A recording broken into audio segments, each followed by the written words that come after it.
बिस्मिल्लाहिर्रहमानिर्रहीम, अस्सलामु अलैकुम, गुड मॉर्निंग, वेलकम टू सुबह सवेरे पाकिस्तान। मैं हूं हमजा तारिक और मैं हूं आपके साथ सैयदा इकरा बुखारी। और जैसे कि हफ्ते का पहला दिन है तो आगाज़ जो है काफ़ी एनर्जेटिक किया। हमजा की आवाज़ से एनर्जी नज़र आ रही है और होनी चाहिए ना। मैं चेहरे सारे जो है मुरझाए से होते हैं ना, हफ्ते का पहला दिन होता है, दिल नहीं कर रहा होता काम करने का, तो आवाज़ पहली अच्छी होनी चाहिए। बिल्कुल ऐसे ही है, एनर्जेटिक होनी चाहिए। लेकिन अच्छा हमजा, कुछ ऐसे सवालात होते हैं जो कि हम बड़ी आसानी के साथ पूछ लेते हैं लोगों से, जो कि पूछने नहीं चाहिए। जैसे कि इकरा, जैसे कि सैलरी से मुतालिक कि लोगों की सैलरीज आराम से पूछ लेते हैं अखलाकी तौर पर। Exactly. इकरा बिल्कुल दुरुस्त कह रही है। अखलाकी तौर पर किसी से ये पूछना कि भाई तुम्हारी सैलरी कितनी है, ये बहुत ही बुरा क्वेश्चन है, आपको नहीं पूछना चाहिए। बिल्कुल नहीं पूछना चाहिए, क्योंकि ये पर्सनल एक होता है मामला इंसान का। तुमसे किसी ने पूछ तो नहीं ली? मेरे से तो बहुत से लोग पूछते हैं, लेकिन फिर मैं उसको इग्नोर करने की कोशिश करती हूँ, लेकिन फिर लोग बार बार उसे पिंच करते हैं। और जिस तरह से इसी तरह से एक हुआ है कि वाकया पेश आया है कि एक आदमी से उसके जो इन लॉज हैं उन्होंने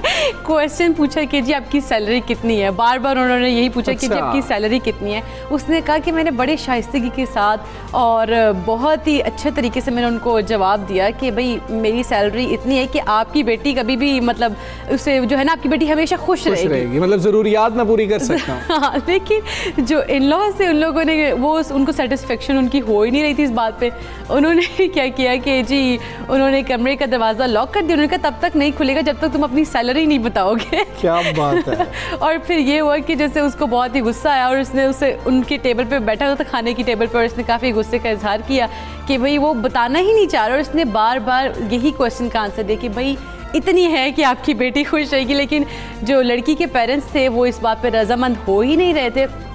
आखिरकार लड़का जो है उसने गुस्से का इजहार किया, तो फिर उन्हें एंड पे दरवाज़ा खोलना ही पड़ गया। तो काफ़ी इंसल्टिंग था फिर ये तो। अच्छा, अब ये हम सोच रहे हैं ना कि ये इधर पाकिस्तान में होता होगा, भारत में होता होगा, बांग्लादेश में होता होगा, शायद इन इलाकों में ऐसा होता होगा। ये अब अमेरिका की बात हो रही है। अमेरिकी वेबसाइट पे ये लिखा गया कि जी अमेरिका में ऐसा मामला पेश आया है, और वो शख्स का ये बताना है कि जी कि मैं काफ़ी अनकंफर्टेबल फील कर रहा था कि जब बार बार मुझसे मेरी सैलरी से मुतालिक सवाल पूछा जा रहा था, तो मेरे दिमाग में बहुत से और ख्यालात आ रहे थे कि ये क्या हो रहा है, ऐसा तो नहीं होना चाहिए। क्योंकि पर्सनल लोग अपनी ये चीज़ समझते हैं कि जी कि ये पर्सनल है कि मेरी कितनी सैलरी है। खैर, इस तरह के वाक़यात नहीं होने चाहिए, और हमें किसी से बार बार कहीं पे मजमे में हम बैठे होते हैं, पूछते हैं भाई आपकी सैलरी कितनी है, और वो बेचारा भी अब परेशान हो जाता है कि अब मैं कैसे बताऊं कि मेरी सैलरी कितनी है। तो ऐसे सवाल मत किया करें। सैलरी से मुतल्लिक या इस तरह के कई ऐसे सवालात हैं जो हम पूछ लेते हैं। हमसे जैसे कि तो काफ़ी ज़्यादा कहावत है कि जैसे आदमियों से कहते हैं कि जी उनकी सैलरी नहीं पूछनी चाहिए, और ख़वातीन से उनकी उम्र नहीं पूछनी चाहिए। हम ऐसे सवाल तो पूछ लेते हैं, जो सवाल पूछने वाला है वो कोई किसी से नहीं पूछता कि भाई बहन आपने वैक्सीन लगवाई है कि नहीं लगवाई है। ऐसे सवाल पूछा करें जिससे अगले को भी फायदा हो रहा हो, आपको भी फायदा हो रहा हो, कम्युनिटी को भी फायदा हो रहा हो, मुल्क को भी और दुनिया को भी फायदा हो रहा हो। ये सवाल हम नहीं पूछते। ये सवाल पूछते तो नहीं, लेकिन पूछना चाहिए जिससे फायदा भी होता है लोगों को। लेकिन हमजा, जिस तरह से देखा जा रहा है कि कोरोना वायरस के केसेस में कमी आ रही है, और अब जो जोर था ना कोरोना वायरस का मुल्क भर में, वो टूटता जा रहा है। कारोबारी जिंदगी भी मामूल पे आती जा रही है, जिस पर शहरियों ने भी सुख का सांस लिया। अच्छा, NCOC का भी ये कहना है कि गुज़श्ता 24 घंटे में अगर हम देखें तो कोरोना के मुस्बत केसेस की शरह जो है वो फिर से 3% से नीचे रही है, तकरीबन 2.54 के करीब बताई जा रही थी। और इस्लामाबाद में अगर देखें 24 घंटे में कोरोना मुस्बत केसेस की शरह 1% रिपोर्ट हुई है। मतलब अब केसेस कम होना शुरू हो गए हैं। लेकिन जनूबी पंजाब की अगर बात की जाए तो कल तक सिर्फ 1204 केसेस रिकॉर्ड किए गए थे। उधर पंजाब हुकूमत की जानिब से भी कोरोना वैक्सीन लगवाने से इनकार पर हमजा एक बड़ा ही अच्छा इनिशिएटिव लिया गया कि सरकारी मुलाजमीन की जो तनख्वाहें हैं वो, और जो उनकी मुअत्तल करने की भी बात हो रही है जा रहा है उनको कि वो सिलसिला शुरू कर रहे हैं, वो सख्ती कर रहे हैं कि लोग अपने आप को वैक्सीनेट करवाएं। अच्छा, अब जो अहम चीज़ है वो ये है कि वज़ीर सेहत सिंध डॉक्टर अज़रा पचौर ने कोरोना की चौथी लहर के पेश नज़र सूबे सूबे के तमाम अजला में वैक्सीनेशन का अमल तेज़ करने की हिदायत कर दी है। अभी अगर हम सिंध के अंदर देखें, कराची की सूरत हाल अगर हम देखें तो वहाँ पर केसेस बाकी मुल्क से ज़्यादा हैं। अभी वो तीसरी लहर से ही नबर्द आजमा है और वो चौथी लहर का खदशा जाहिर कर रही हैं। इजलास में उन्होंने बात की है और उन्होंने कहा है कि कोरोना की भारतीय किस्म के पेश नज़र वैक्सीन का दायरा बढ़ाया जाए। बिल्कुल ऐसे ही है हमजा, लेकिन देखा जाए तो अब केसेस में तो कमी आ रही है, लेकिन हम लोगों को ये करना है अब SOPs के ऊपर हमें ज़्यादा से स्ट्रिक्टली उसको करना है, फॉलो करना है कि क्योंकि जो SOPs हुकूमत की जानिब से रखे गए हैं उनमें जहाँ पर पंजाब में नरमी बरती गई है, लेकिन फिर भी हम लोगों को फोकस करना है उन SOPs पर जिनके ऊपर अभी भी हम लोगों को कोई समझौता नहीं करना है। बिल्कुल ऐसे ही। अच्छा, वो 24 घंटे की जो रिपोर्ट है NCOC की, उसमें जो पॉजिटिविटी है, मतलब कि मुस्बत केसेस की शरह वो 2.59% है और जो पॉजिटिव केसेस हैं, जो लोग कोरोना में मुब्तला हुए हैं, वो 1019 हैं, जो कि बतदरीज कम होते होते यहाँ तक पहुँचे हैं। ये एक अच्छा साइन है कि केसेस कम हो रहे हैं, लेकिन माहिरीन भी ये खदशा जाहिर कर रहे हैं कि चौथी लहर आ सकती है। हमने यही चीज़ देखी कि पहली लहर आई, फिर केसेस कम हुए, उसके बाद जब केसेस कम हो गए थे फिर दूसरी दोबारा से लोगों ने एहतियात इनके छोड़ दी ना। बिल्कुल ऐसा ही है। बिल्कुल ऐसा अब तो हमारे पास एक हल मौजूद है ना कि आप जाएं और ख़ुद को वैक्सीनेट करवाएं, और ख़ुद को वैक्सीनेट करवाने के अलावा कोई हमारे पास सोल्यूशन। इसी तमाम तर सूरत हाल पर बात करेंगे। पार्लिमानी सेक्रेटरी बराए हेल्थ डॉक्टर नौशीन हामिद साहिबा हमारे साथ मौजूद हैं। डॉक्टर साहिबा अस्सलाम वालेकुम, गुड मॉर्निंग। डॉक्टर साहिबा, केसेस तो बतदरीज नीचे आ रहे हैं, 2.59% जो है वो मुस्बत केसेस की शरह गुज़श्ता 24 घंटों में रही है, लेकिन चौथी लहर का खदशा जाहिर किया जा रहा है। देखें जी, इसमें ऐसे होता है कि चूंकि ये आपने देखा है कि पिछले कुछ दिनों में बड़ी सख्त पाबंदियां थी, बहुत सारी चीज़ें बंद की गई थी, जिसमें मार्केट्स भी थी, ट्रांसपोर्ट भी था, एजुकेशनल इंस्टीट्यूशंस भी थे, बाकी भी जो मज़ारात और ये तमाम चीज़ें जो थी वो बंद थी। अब जाहिर है कि वो ग्रेजुअली उन चीज़ों को खोला गया, तो जब भी ये पाबंदियाँ उठती हैं तो एक दफ़ा चांस होता है कि दोबारा से ये लहर जो है वो आए और वेव्स में केसेस में दोबारा से इजाफा हो। तो इसमें अब ये कि जो हुकूमत ने इस वक्त चीज़ें तो बहुत सारी खोली हैं, मगर SOPs के इम्प्लीमेंटेशन पे बहुत ज़्यादा फोकस किया गया है कि ये तमाम चीज़ें जो प्रिस्क्राइब्ड SOPs हैं उसके मुताबिक ये एक्टिविटीज़ जो हैं वो जारी रखी जाएं। तो अब लोगों के रवैये पे बहुत हद तक डिपेंड करता है कि वो उन SOPs पे कितना अमल करते हैं, और आने वाले दिनों में केसेस की तादाद लोगों के रवैयों के ऊपर डिपेंड करेगी। बिल्कुल डॉक्टर नौशीन, जिस तरह से आप SOPs की बात कर रही हैं, SOPs में अब नरमी तो बरती गई है, लेकिन अभी भी ऐसे कौन से SOPs हैं जिनके ऊपर हमें कॉम्प्रोमाइज़ किसी सूरत में नहीं करना? देखें, इसके अंदर सबसे पहले तो ये कि जो भी घर से, एक तो गैर ज़रूरी तौर पे घर से निकलना जो है, मैं समझती हूँ इस वक्त बिल्कुल हम लोगों को अवॉइड करना चाहिए। अशद ज़रूरत के तहत या जो लोग काम पे जाते हैं या जो एजुकेशन के लिए बाहर निकलते हैं, उनके अलावा बाकी चीज़ें हमें अवॉइड करनी चाहिए। सोशल गैदरिंग्स, जो कि लोग रिलैक्स हो जाते हैं और आपस में मिलना जुलना और वो शुरू कर देते हैं सोशल गैदरिंग्स, उसको अवॉइड करना चाहिए। और तीसरा, जब भी घर से निकलें और कभी आप पब्लिक प्लेस पे जाएं तो वहाँ पर ये मास्क का इस्तेमाल जो है, क्योंकि जब तक वैक्सीन हम अपने लोगों को नहीं लगा लेते, अपनी एक जो हमारा टारगेट पॉपुलेशन है, तब तक मास्क जो है वो सबसे बेहतरीन वैक्सीन है।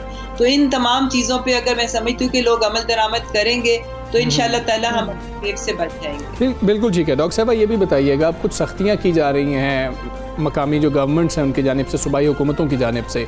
अब उस सख्ती को देखते हुए कुछ लोग हमें नज़र आ रहे हैं, सरकारी मुलाजमीन रेजिस्ट भी कर रहे हैं। अब वो जो रेजिस्ट कर रहे हैं पाबंदियों के बावजूद, सख्तियों के बावजूद, उनको कैसे कन्विंस किया जाएगा? क्या कोई दूसरा तरीका भी अपनाना चाहिए कि उनको कन्विंस किया जाए, समझाया जाए कि आपकी बेहतरी के लिए ही हम वैक्सीन लगवा रहे हैं आपको?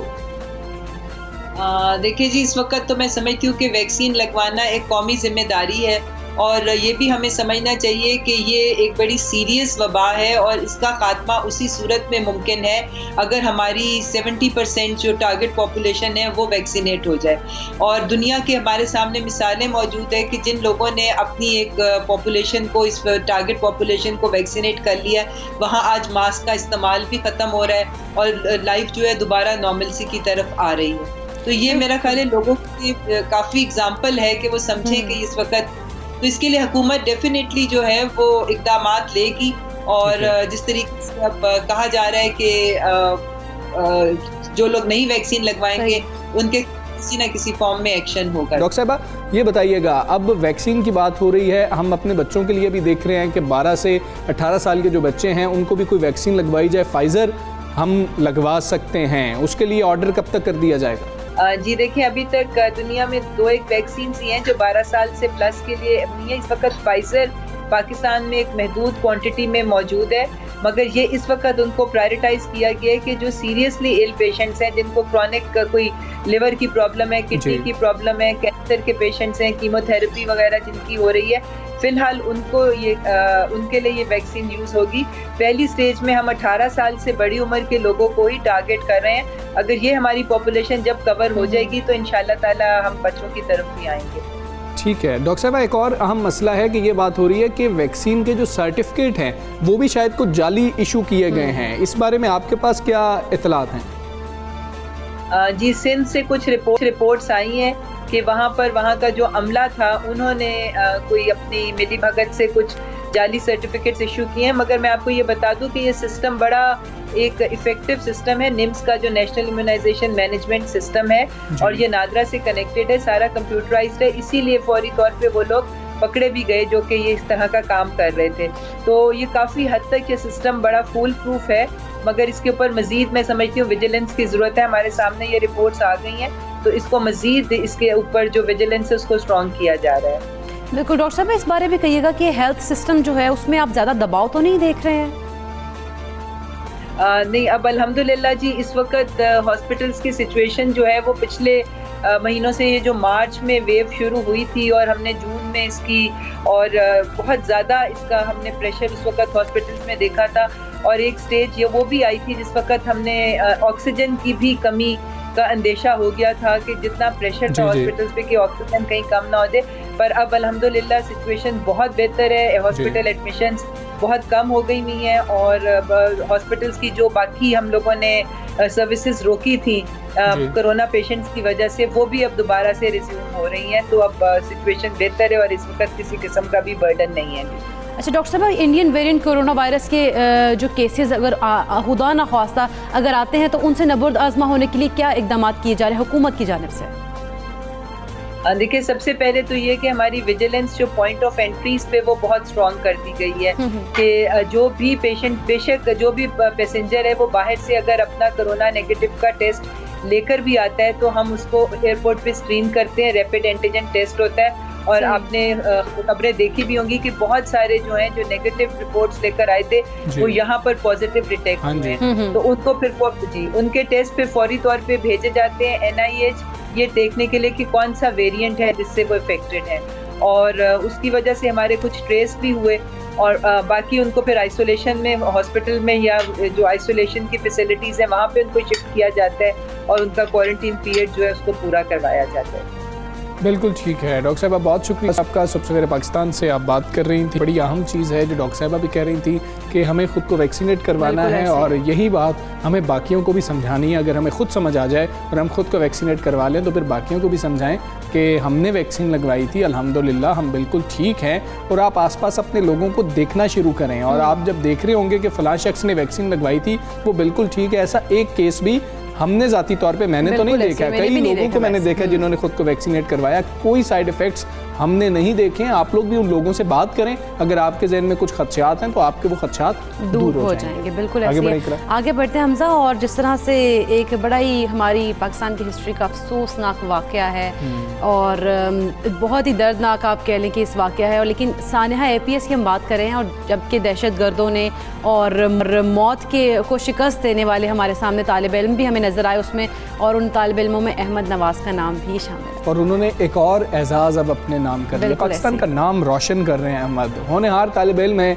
दुनिया के इंतहाई मोतबर और तारीख़ के कदीम तरीन तालीमी इदारे ऑक्सफोर्ड यूनिवर्सिटी यूनियन का उनको ट्रेजरर मुंतखब कर लिया गया और अहमद नवाज़ ने पहले तालीमी साल में ही ऑक्सफोर्ड यूनिवर्सिटी की यूनियन के ख़जानची होकर पाकिस्तान का नाम जो है वो रोशन किया। ज़बरदस्त। और हमजा ये भी है कि इस बहादुर तालिब इल्म का कहना था कि ऑक्सफोर्ड यूनिवर्सिटी में अपने पहले साल के दौरान इन्होंने कई नए तजुर्बात भी सीखे, जबकि यूनियन के प्लेटफॉर्म्स के ज़रिए मुतासिर कुन शख्सियात से मुलाकात के मौके भी हासिल हुए उन्हें। बिल्कुल ऐसे ही है, वो खासे खुश भी हैं इसी बात पर। इसी साल मार्च में अहमद ऑक्सफोर्ड यूनियन की कायमा कमेटी का हिस्सा बने थे। वो ऑक्सफोर्ड में फ़िलासफ़ी के मज़ामीन पढ़ रहे हैं और अहमद को क्यों ना हम शामिल गुफ्तगू करें, उनसे बात करते हैं। पहले तो उनको मुबारकबाद देते हैं। हमारे साथ मौजूद है अहमद नवाज़। अहमद अस्सलाम वालेकुम, गुड मॉर्निंग। आपको पहले तो बहुत बहुत मुबारक हो। ऑक्सफोर्ड यूनियन आपके ट्रेजर बनने तक का सफ़र, अगर हम 2014 के APS का सानहा देखें, कितना कठिन सफ़र था? जी, बहुत शुक्रिया आपने शो पर इनवाइट करने का। ऑक्सफोर्ड यूनियन में ट्रेजर बनने का ये सफ़र जो है तो ये बिल्कुल मुश्किल था, इसलिए क्योंकि सबसे पहले तो ऑक्सफोर्ड में जो है तो दाखिला लेना it's one of the toughest thing in the world, it's one of the best university in the world. और उसके बाद जो है तो यहाँ पर जो सबसे कंपेटिटिव सोसाइटी है ऑक्सफोर्ड यूनियन, उसमें ट्रेजर बनने के लिए आपको कई इलेक्शंस में जाना पड़ता है। इसके अलावा जो है तो you have to balance your studies out with your work with society. तो it was very difficult to get on the committee and become the treasurer. लेकिन अभी जो है तो मैंने भरपूर कोशिश की और इंशाल्लाह मुस्तकबिल में भी कोशिश करता रहूँगा कि आगे जा सकूँ। बिल्कुल, जिस तरह से मैंने पहले भी कहा कि APS का वाक़या तो बड़ा ही दर्दनाक और इंतहाई होलनाक था, लेकिन इस वाक़े ने आपकी ज़िंदगी में क्या आपको सबक दिया? जी, APS के वाक़े ने जो है तो ये जो बहुत एक दर्दनाक वाक़या था, तकरीबन अभी 6 साल हो गए, उसने मुझे जो है तो बहुत सबक सिखाए। I learned a lot of things, लेकिन एक चीज़ जो मैंने सीखी उस वाक़े के बाद वो ये थी कि इस तरह के वाक़यात ज़िंदगी में ना, इस तरह के सिमिलर वाक़यात होते रहेंगे ज़िंदगी में, लेकिन it's more about the way we overcome these difficulties, कि उस वाक़े से आगे आकर how do I grow from that, how do I use this incident to grow. तो इसलिए जो है तो मेरा जो है तो सबसे बड़ा लेसन जो है उस वाक़े से ये था कि मैं उस वाक़े से आगे आकर जो है तो कुछ बन सकूं, ताकि मैं उसको यूटिलाइज़ कर सकूं, किसी पॉजिटिव में चेंज कर सकूं। अहमद, हमें ये भी बताइएगा, सपोर्ट सिस्टम के बारे में हम पूछना चाहेंगे। इस मंजिल पर पहुंचने तक, इस सफ़र के लिए जो वालिदैन की सपोर्ट थी, फैमिली की सपोर्ट थी, दोस्तों की सपोर्ट थी, वो बताइएगा। इसके अलावा पेरेंट्स का जो रोल है तो इट वाज बहुत इम्पोर्टेंट था, इसलिए क्योंकि उन्होंने जो है तो भरपूर सपोर्ट की मेरी throughout this whole campaign. Oxford आने में मेरे पेरेंट्स ने बहुत सपोर्ट की थी। इसके अलावा जब ऑक्सफोर्ड आया तो यहाँ पर भी जो है तो मेरे पेरेंट्स जो है तो बहुत सपोर्टिव रहे हैं, तो उनकी सपोर्ट जो है तो बहुत ज़रूरी है, उनकी दुआएं जो है तो बहुत ज़रूरी हैं। इसके अलावा जो है तो अभी कुछ भी नहीं। अहमद, जिस तरह से अभी तो आपने बताया आपके बड़े अच्छे, इस टाइम आपका बहुत अच्छा एक्टिविटीज़ चल रही है, लेकिन आपके फ्यूचर प्लान्स क्या हैं, उस बारे में ज़रा हमारे नाज़रीन को बताइएगा। मुस्तकबिल का मेरा जो है ये इरादा है कि इंशाल्लाह मैं अपना ये जो वेलफेयर कम्युनिटी के लिए जो काम है तो इसको कंटिन्यू कर सकूँ। जो मेरी कैंपेन मैंने स्टार्ट की थी कई साल पहले, तो उस कैंपेन को आगे ले जाके और उसको जो है तो वाइड स्प्रेड फैला सकूँ। कैंपेन जो है तो मेरी तालीम के लिए जो कैंपेन है, अमन के लिए जो कैंपेन है, ये नौजवानों के लिए जो काम है, तो इसको मैं भरपूर कोशिश करूँगा कि इसको मैं बड़े सतह पर कर सकूँ और UN के साथ कोलैबोरेट होकर जो है तो पाकिस्तान में कुछ ज़्यादा काम नौजवानों के लिए कर सकूँ। ठीक है अहमद, हमें यहिएगा, पाकिस्तान के नौजवानों को अब क्या पैगाम देना चाहेंगे अपनी जर्नी के हवाले से?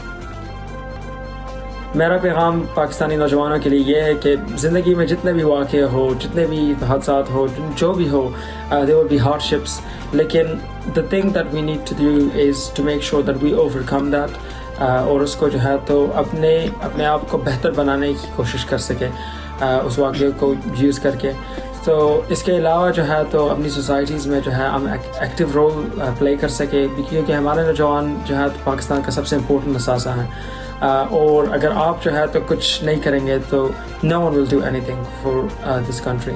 So therefore आप लोगों को जो है तो आगे आना है और from the front lines you need to take charge and make sure that the country becomes a place जहाँ पर सारे लोग जो है तो वो अमन से रह सके, खुशी से रह सके, ना कोई गुर्बत में हो, ना कोई बड़ी परेशानियों में हो, ना कोई हादसात हो, बल्कि एक ऐसा मुल्क हो जहाँ पर हम सब अमन में, मोहब्बत में रह सकें। अहमद, बहुत शुक्रिया आपका। सुबह सवेरे पाकिस्तान का आप हिस्सा बने। आप तमाम नौजवानों के लिए, तमाम तालिब इल्मों के लिए एक रोल मॉडल हैं और आप पाकिस्तान का नाम रोशन कर रहे हैं। इस पर हम सबको आप पर बहुत ज़्यादा फ़ख्र है। बिल्कुल आगे चलें, आगे बढ़ते हैं, ममालिक G7 ममालिक की बात कर लेते हैं। बिल्कुल हमजा, G7 ममालिक ने बिजली पैदा करने के लिए कोयले के इस्तेमाल को अब ख़त्म करने के पर इत्तफाक कर लिया है।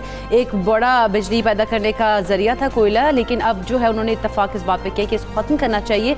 7 बड़ी आलमी मईशतों के इत्तेहाद G7 ममालिक ने माहौलियाती तहफ़्फ़ुज़ के लिए एक बड़ा कदम उठाया और इस्तेमाल के साथ बिजली पैदा करने के लिए कोयले का इस्तेमाल ख़त्म करने पर अब हाँ जी बिल्कुल, ये बरतानिया में जारी G7 सरबराह इजलास में तमाम मेंबर ममालिक, जिसमें अमेरिका है, बरतानिया है, कनाडा है, इटली है, फ्रांस है, जर्मनी है और जापान है, उनके रहनुमाओं ने शिरकत की और G7 ममालिक ने इत्तेफाक किया कि वो बिजली पैदा करने के लिए कोयले का इस्तेमाल अब ख़त्म कर देंगे और सनती सतह पर डीकार्बनाइजेशन एजेंडे के लिए $2 अरब भी खर्च करेंगे। बिल्कुल, इसके अलावा जो है हमजा G7 ममालिक ने कोरोना वैक्सीन की 1 अरब खुराकें दीगर ममालिक को इमदाद में देने का वादा भी किया है, जबकि इजलास में वबा से मुतासर रुकन ममालिक की मईशतों की बहाली के लिए भी इक़दाम पर गौर किया गया। अगर ऐसा हो जाए तो ये बहुत अच्छी बात है और बहुत ज़्यादा ज़रूरत है। बात भी इसी चीज़ की हो रही थी कि जो तरक्की याफ्ता ममालिक हैं वो तरक्की पजीर ममालिक के लिए कुछ काम करें, आगे आएँ और उनके लिए उनको मदद उनकी कर रहे हों कि वो आपकी मईशतों को अगर इतना ख़तरा है तो तरक्की पजीर ममालिक की मईशतों को कितना ख़तरा है। इस मौके पर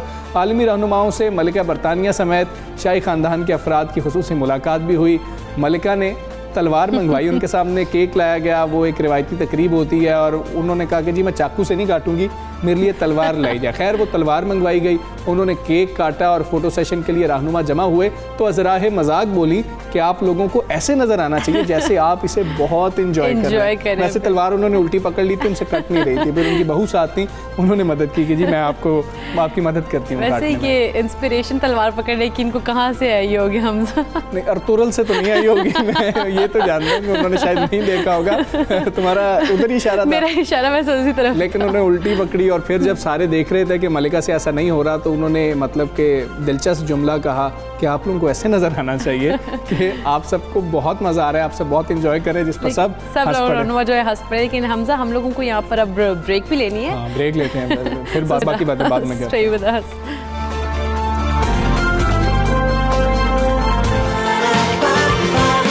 सुबह सवेरे पाकिस्तान,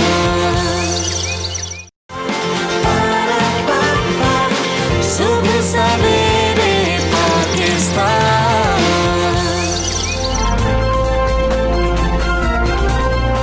वेलकम बैक टू सुबह सवेरे पाकिस्तान। और अब हमजा कुछ बात कर लेते हैं हम मौसम की भी। मौसम दगा दे रहा है, वो जो कहा जा रहा है वैसा हो नहीं रहा है। मैं तो एक्सपेक्ट कर रहा था खासी बारिश हो रही है, हाँ, लेकिन इतनी बारिश नहीं हुई है जितना मतलब एक्सपेक्ट किया जा रहा था। और क्योंकि आज के रोज़ इस्लामाबाद में मतलब जुज़वी तौर पर आलूद रहने के अलावा आंधी और गरज चमक के साथ बारिश की भी पेशगोई कर दी गई है। वैसे अब पता नहीं है पेशगोई किस हद तक दुरुस्त होती है, क्योंकि वैसे मौसम तो बारिशों का शुरू हो गया। अब देखें, बिल्कुल ऐसा ही है। अब हम उम्मीद कर रहे हैं कि मौसम कुछ बेहतर हो जाएगा। वैसे गर्मी का वो जोर नहीं है जो पिछले हफ्ते था, हमने देखा कि वीकेंड पे कुछ गर्मी का जोर टूट गया था, लेकिन बारिशें जो एक्सपेक्ट की जा रही थी वैसी नहीं हुई हैं। अब ये हफ्ता कैसा रहेगा, क्या कोई नया सिस्टम दाखिल हो रहा है, नहीं हो रहा, कब तक ये सिस्टम रहेगा, अगर दाखिल हो रहा है, मानसून की बारिशों का भी कहा जा रहा है कि जून के आखिरी हफ्ते से वो शुरू हो जाएंगी। तो इसी हवाले से जान लेते हैं। ज़हीर अहमद बाबर साहब हमारे साथ मौजूद हैं, डायरेक्टर महकमा मौसमियात हैं। ज़हीर अहमद बाबर साहब, अस्सलाम वालेकुम, गुड मॉर्निंग सर। मौसम के हवाले से बताइएगा, जो हम एक्सपेक्ट कर रहे थे या कुछ ज़्यादा एक्सपेक्ट कर रहे थे, इतनी ही बारिश होनी थी, ऐसा ही मौसम रहना था? जी बिल्कुल, गर्मियों के मौसम में इसी तरह की बारिशें होती हैं। शाम के वक्त जो है वो वेदर डेवलप होता है और फिर वो कंटिन्यू करता है और सुबह वक्त भी उसको या वो बारिश का जाता है। और ये अच्छी खासी बारिशें हुई हैं पंजाब के तकरीबन ज़्यादातर इलाकों में जो है वो बारिश हुई है। खैबर पख्तूनख्वा के इलाकों में, कश्मीर के इलाकों में, तो ये मुख्तलिफ इलाकों में जो है वो गरज चमक के साथ बारिश और मुख्तलिफ जगहों पर आंधी भी जो है वो तेज़ रफ्तार आंधी जो है वो भी चली है। तो इस वक्त भी जो है साहिवाल, फैसलाबाद, काड़ा और कसूर के मुख्तलिफ इलाकों में जो है वो बारिश हो रही है। तो दिन के वक्त तो मौसम ज़्यादातर जो है वो खुश्क और गर्मी हो जाया करेगा। आज भी इसी तरह ही है कि मुख्य ज़्यादातर हिस्सों में जो है वो दिन के वक्त तो मौसम खुश्क और गर्म हो जाएगा, लेकिन शाम या रात के वक्त जो है वो फिर दोबारा पंजाब के बालाई हिस्सों में, खैबर पख्तूनख्वा के बालाई हिस्सों में और कश्मीर में जो है वो फिर दोबारा डेवलपमेंट के चांसेस हैं और फिर दोबारा एक स्पेल जो है वो रेनफॉल का आज रात को जो है वो फिर एक्सपेक्टेड है। जी ठीक है ज़हीर साहब, ये भी हमें बता दीजिएगा कि मौसम आपने हमें बताया, मानसून की बारिशों की बात हो रही थी कि जून के आखिरी हफ्ते से बारिशें शुरू हो जाएंगी और शायद बारिशें ज़्यादा होंगी, कोई सैलाबी सूरत हाल भी पैदा हो सकती है। देखें जो ऑनसेट का है वो आप एक्सपेक्ट ये कर रहे हैं कि जून के लास्ट वीक में 27 से 30 के दरमियान जो बाकायदा मानसून की बारिशें हैं उनका आगाज़ हो जाने का इम्कान है और आगाज़ हो जाएगा। और मुल्क के ज़्यादातर हिस्सों में तो जो मानसून रेनफॉल्स हैं वो नॉर्मल एक्सपेक्टेड हैं कि जो मामूल की बारिशें हैं वो एक्सपेक्टेड होंगी। लेकिन पंजाब के जो नॉर्दर्न हाफ है पंजाब का उसके अंदर खैबर पख्तूनख्वा और उसके अलावा कश्मीर में और जो शुमाली बलूचिस्तान है वहाँ पे थोड़ी सी मामूल से ज़्यादा बारिशों की मानसून की बारिशों जो है वो एक्सपेक्टेड है। लेकिन ओवरऑल एज अ होल अगर कंट्री को देखा जाए तो वो हम तकरीबन नॉर्मल रेनफॉल्स जो है मानसून रेनफॉल्स जो है वो एक्सपेक्ट कर रहे हैं। ठीक है, कराची के मौसम के हवाले से सर बताइएगा, साहिली इलाकों की बात कर ली जाए, कराची की बात कर ली जाए तो मौसम कैसा रहेगा? कराची में तो इस वक्त सी ब्रीज जो है वो सेट हुई हुई है और पिछले 3-4 दिन से सी ब्रीज सेट है, बादल आ जाते हैं और हल्की फुल्की बूंदाबांदी हल्की बारिश जो है वो कराची के मुख्तलिफ हिस्सों में हो जाती है। तो अगले 2 दिन के दौरान भी जो है वो सी ब्रीज का एक्सपेक्टेड है कि सेट रहेगी और हल्की बूंदाबांदी या हल्की बारिश जो है वो कराची के मुख्तलिफ हिस्सों में एक्सपेक्टेड है। बिल्कुल ठीक है ज़हीर बाबर साहब, बहुत शुक्रिया आपका। सुबह सवेरे पाकिस्तान से आप बात कर रहे थे, मौसम का आपने हमें आगाह किया। शायद हमारी एक्सपेक्टेशंस कुछ ज़्यादा थी, वो कह रहे हैं गर्मियों की बारिश ऐसी ही होती है तो आप इतनी ज़्यादा एक्सपेक्टेशंस ना रखिए, लेकिन शाम के औकात में यहाँ पर भी बारिश हो सकती है। कराची के हवाले से भी उन्होंने मौसम का बताया है और अभी तो कुछ मकामात उन्होंने बताया जहाँ पर बारिश, लेकिन लास्ट ईयर कराची की सूरत हाल काफ़ी खौफनाक थी क्योंकि मानसून में पानी हो गया था कराची और कराची पूरा डूबा पड़ा था, बहुत ही बुरी हालत थी कराची की। लेकिन हमजा फिर अब मौसम की तो सूरत हाल हमने अपने व्यूअर्स को बताई है। अच्छा, यूरो कप अगर इकरा लोग फॉलो कर रहे हैं, मुझे पता है कि कुछ लोग बड़े शौक से देखते हैं, सबसे ज़्यादा देखे जाने वाला खेल है फुटबॉल और यूरो कप फुटबॉल टूर्नामेंट में डेनमार्क और फिनलैंड के दरमियान मैच जारी था। डेनमार्क के फुटबॉलर को दिल का दौरा पड़ गया उस दौरान, बिल्कुल के ऊपर। बिल्कुल, और इसके बाद हमजा ये हुआ था कि मैच जो है उसको मुअत्तल कर दिया गया था। कोपेनहेगन में हो रहा था ये मैच यूरो कप का और इस मैच के दौरान डेनमार्क के खिलाड़ी हैं क्रिस्टियन एरिक्सन, उनकी तबीयत अचानक से ख़राब हो गई और वो मैदान में ही गिर पड़े, जिन्हें फौरी तौर पर अस्पताल भी जो है शिफ्ट कर दिया गया। बिल्कुल, उनकी सांस रुक गई, वो होश में नहीं थे, ये कहा गया कि वो बेहोश हो गए हैं। उस वक्त किसी को समझ नहीं आई, सारे खिलाड़ी सामने आ गए और उनको कवर करने के लिए एक चीज़ और देखने में आई कि लोगों ने झंडे उठा रखे थे वो नीचे फेंके कि उनको कवर कर दिया जाए उससे, और उस वक्त सब खासे परेशान थे। उसके बाद हमने देखा कि दीगर जो खिलाड़ी थे वो अपनी शर्ट के ऊपर भी क्रिश्चियन का नाम उन्होंने लिखा था कि जी गेट वेल सून और स्टे सेफ, इस तरह की चीजें एकदम लिखी गई थी। खिलाड़ी आपके गेम के जो हिस्सा है उसको ऐसे खराब हो जाना, आपके साथ तबियत, तो इंसान को बिल्कुल ऐसे ही इंसान के एकदम औसान खता हो जाता है कि यार हमारे इस प्लेयर को क्या हो गया। उसकी वजह से उन्होंने उस जो मैच है उसी को उन्होंने मुअत्तल कर दिया, मुअत्तल कर दिया गया और उस वक्त तो पता ही नहीं चला इकरा। उसके बाद जब वो हॉस्पिटल में गए तो डॉक्टर ने, द गार्डियन ने ये रिपोर्ट किया है कि डॉक्टर ने कहा कि ही वॉज गॉन, वो चला गया था। और उसके बाद जो है अचानक से वो मतलब कि उसकी सांसें बहाल हुई और वो होश में आया है और फिर हमें पता लगा ये कार्डियक अरेस्ट था। लेकिन अब उनकी तबीयत बेहतर बताई जा रही है कि इस वक्त जो है तबीयत बेहतर है, सेहत बहाल हो रही है। तो सब दुआएं कर रहे थे, जो फैंस हैं वो दुआएं कर रहे थे। क्रिस्टियानो रोनाल्डो जो है उन्होंने भी ट्वीट की थी, उन्होंने भी कहा था कि हम दुआगो हैं, मैं दुआगो हूँ कि बेहतर जो है वो बेहतर हो जाएंगे, तबीयत बेहतर हो जाएगी। अगर उस वक्त के चेहरे देखे जाए ना, अभी भी हम आपको दिखा रहे हैं, वो अगर आप चेहरे देखें, ये चेहरे देखिए, ये मतलब कितने मतलब अफसरदा हैं, कितने हैरान हैं, कितने परेशान हैं उस खिलाड़ी को लेकर। मिडफील्डर हैं, वो दुआ भी कर रहे हैं, हर उनके जो मतलब फैंस हैं वहाँ पर मौजूद जितने भी लोग हैं वो देखिए रो भी रहे हैं और दुआ भी कर रहे हैं अपने साथी के लिए और अपने, बिल्कुल ऐसे ही है। मैनेजर्स खड़े हुए हैं और टीम मैनेजर हैं और ऐसी सूरत हाल फील्ड में देखने को मिलती नहीं है ना। बिल्कुल तो ऐसा हो जाए, अचानक से इंजरीज हो जाती हैं खेल के दौरान। लेकिन ये जो एक वाकया पेश आया है ये बहुत ही मतलब कि ऐसा गैर मामूली वाकया था कि अचानक से ऐसा हुआ, पता लगा कि क्रिश्चियन जो हैं वो बेहोश हो गए हैं, उनको पता नहीं क्या हो गया है और बाद में पता लगा। लेकिन एंड अच्छा हुआ कि हमें पता लगा कि जी के उनकी तबीयत बेहतर है, जिसके लिए सब दुआ कर रहे थे। हम सब दुआगो हैं कि उनकी तबीयत मज़ीद बेहतर हो जाएगी और पाकिस्तान की मुआशी तबीयत की भी बात कर रहे हैं। बिल्कुल ऐसे ही है। बाकी बजट से तो लोगों को बहुत ज़्यादा उम्मीदें वाबस्ता थी, लेकिन अब सूबाई बजट आज पेश होने जा रहा है तो हमजा पंजाब का बजट बिल्कुल आ ऐसे ही है, पंजाब का सूबाई बजट पेश होने जा रहा है। 2600 अरब से ज़ायद का टैक्स फ्री बजट आज पेश किया जाएगा और टैक्स वसूली का तखमीना जो है 241 अरब रुपए लगाया गया है। और तरक्याती बजट का हजम 560 अरब रुपए रखने की तजवीज़ दी गई है और तरक्याती बजट की मद में गुज़श्ता बरस की निस्बत 60% इजाफा भी किया गया। बिल्कुल ऐसे ही है और ये भी कहा जा रहा है कि बजट में सरकारी मुलाजमीन की तनख्वाहों में 10% इजाफे की तजवीज़ भी दी गई है, जबकि तरक्याती बजट का 35% जो है वो जनूबी पंजाब के लिए भी मुख्तस होगा, जबकि लाहौर के लिए 62 अरब रुपए का तरक्याती पैकेज तजवीज़ किया गया। और वज़ीर आला पंजाब ने PTI के बाद अपोजिशन अरकान से मुलाकातें शुरू की हैं। पंजाब के बजट से कबल नून लीग और पीपल्स पार्टी के अरकान असम्बली ने वज़ीर आला पंजाब से मुलाकात की है और उन्हें मुकम्मल ताउन की यकीन दहानी कराई है। नून लीग का जिस पर मौक़िफ़ ये आया कि अब ये मांगे तांगे के जो लोग हैं उनको और जो ब्लैकमेलर्स हैं उनके साथ मिलके और जो लोटे हैं उनके साथ मिलके अब बजट मंजूर कराने की कोशिश करेंगे। बजट तो आज आ रहा है, वफाकी बजट आया था, उस पर भी अवामी रद्द-ए-अमल देख लेते हैं। हमने बात करने की लोगों से कोशिश की है कि वफाकी बजट के बारे में गवर्नमेंट कह रही है कि हम बहुत अच्छा बजट लेके आए, अपोजिशन कह रही है कि इससे बुरा बजट हो ही नहीं सकता था। अवाम क्या राय रखते हैं आपको वो सुनाते हैं। जो बजट पेश किया गया है इसका गरीब आवाम को तो मेरे ख्याल से कोई फ़ायदा नहीं। बजट के हवाले से हम तो ये कहेंगे हम सरकारी मुलाजमीन हैं, हमारी 10% तनख्वाह बढ़ी है, हमें तो अच्छा लगा बहुत। ना आटा सस्ता हुआ, ना चीनी, ना दालें, ना रोज़मर्रा की कोई अशिया। गरीब आदमी को तो इससे कुछ भी फ़ायदा नहीं हुआ। गरीब आदमी को तो कोई रिलीफ नहीं मिला, तो क्योंकि जो गवर्नमेंट मुलाजमीन हैं या फिर कोई बिजनेसमैन है उनको ज़्यादा रिलीफ मिला है, जो गरीब आवाम है उनको तो कोई रिलीफ मिला ही नहीं है। हमारे मुताबिक तो फ़ायदा सिर्फ और सिर्फ बिजनेसमैन का हुआ है, आउट ऑफ कंट्री वालों का या जिनके पास कारें हैं, बसें हैं, उनका हुआ है। गरीब आवाम का तो कोई फ़ायदा नहीं हुआ। तो ये बजट जो है ना आवाम दोस्त बजट नहीं है भारत। अब जितनी गवर्नमेंट की गुंजाइश थी उसके हिसाब से इसने बहुत ज़बरदस्त बजट दिया है। अल्लाह ताला से इमरान खान को हमेशा खुश रखे, आबाद रखे। इमरान खान ने इस बार बहुत अच्छा बजट पेश किया है, उम्मीद है आइंदा साल भी अच्छा करेंगे इमरान खान। यार ये बजट जो पेश हुआ है इसमें तो जो तनख्वाहदार तबके या जो मजदूर तबका है उसको तो कोई ख़ास ऐसा रिलीफ नहीं मिला। मैं तो ये कहता हूँ कि ये तारीखी बजट इमरान खान ने पेश किया है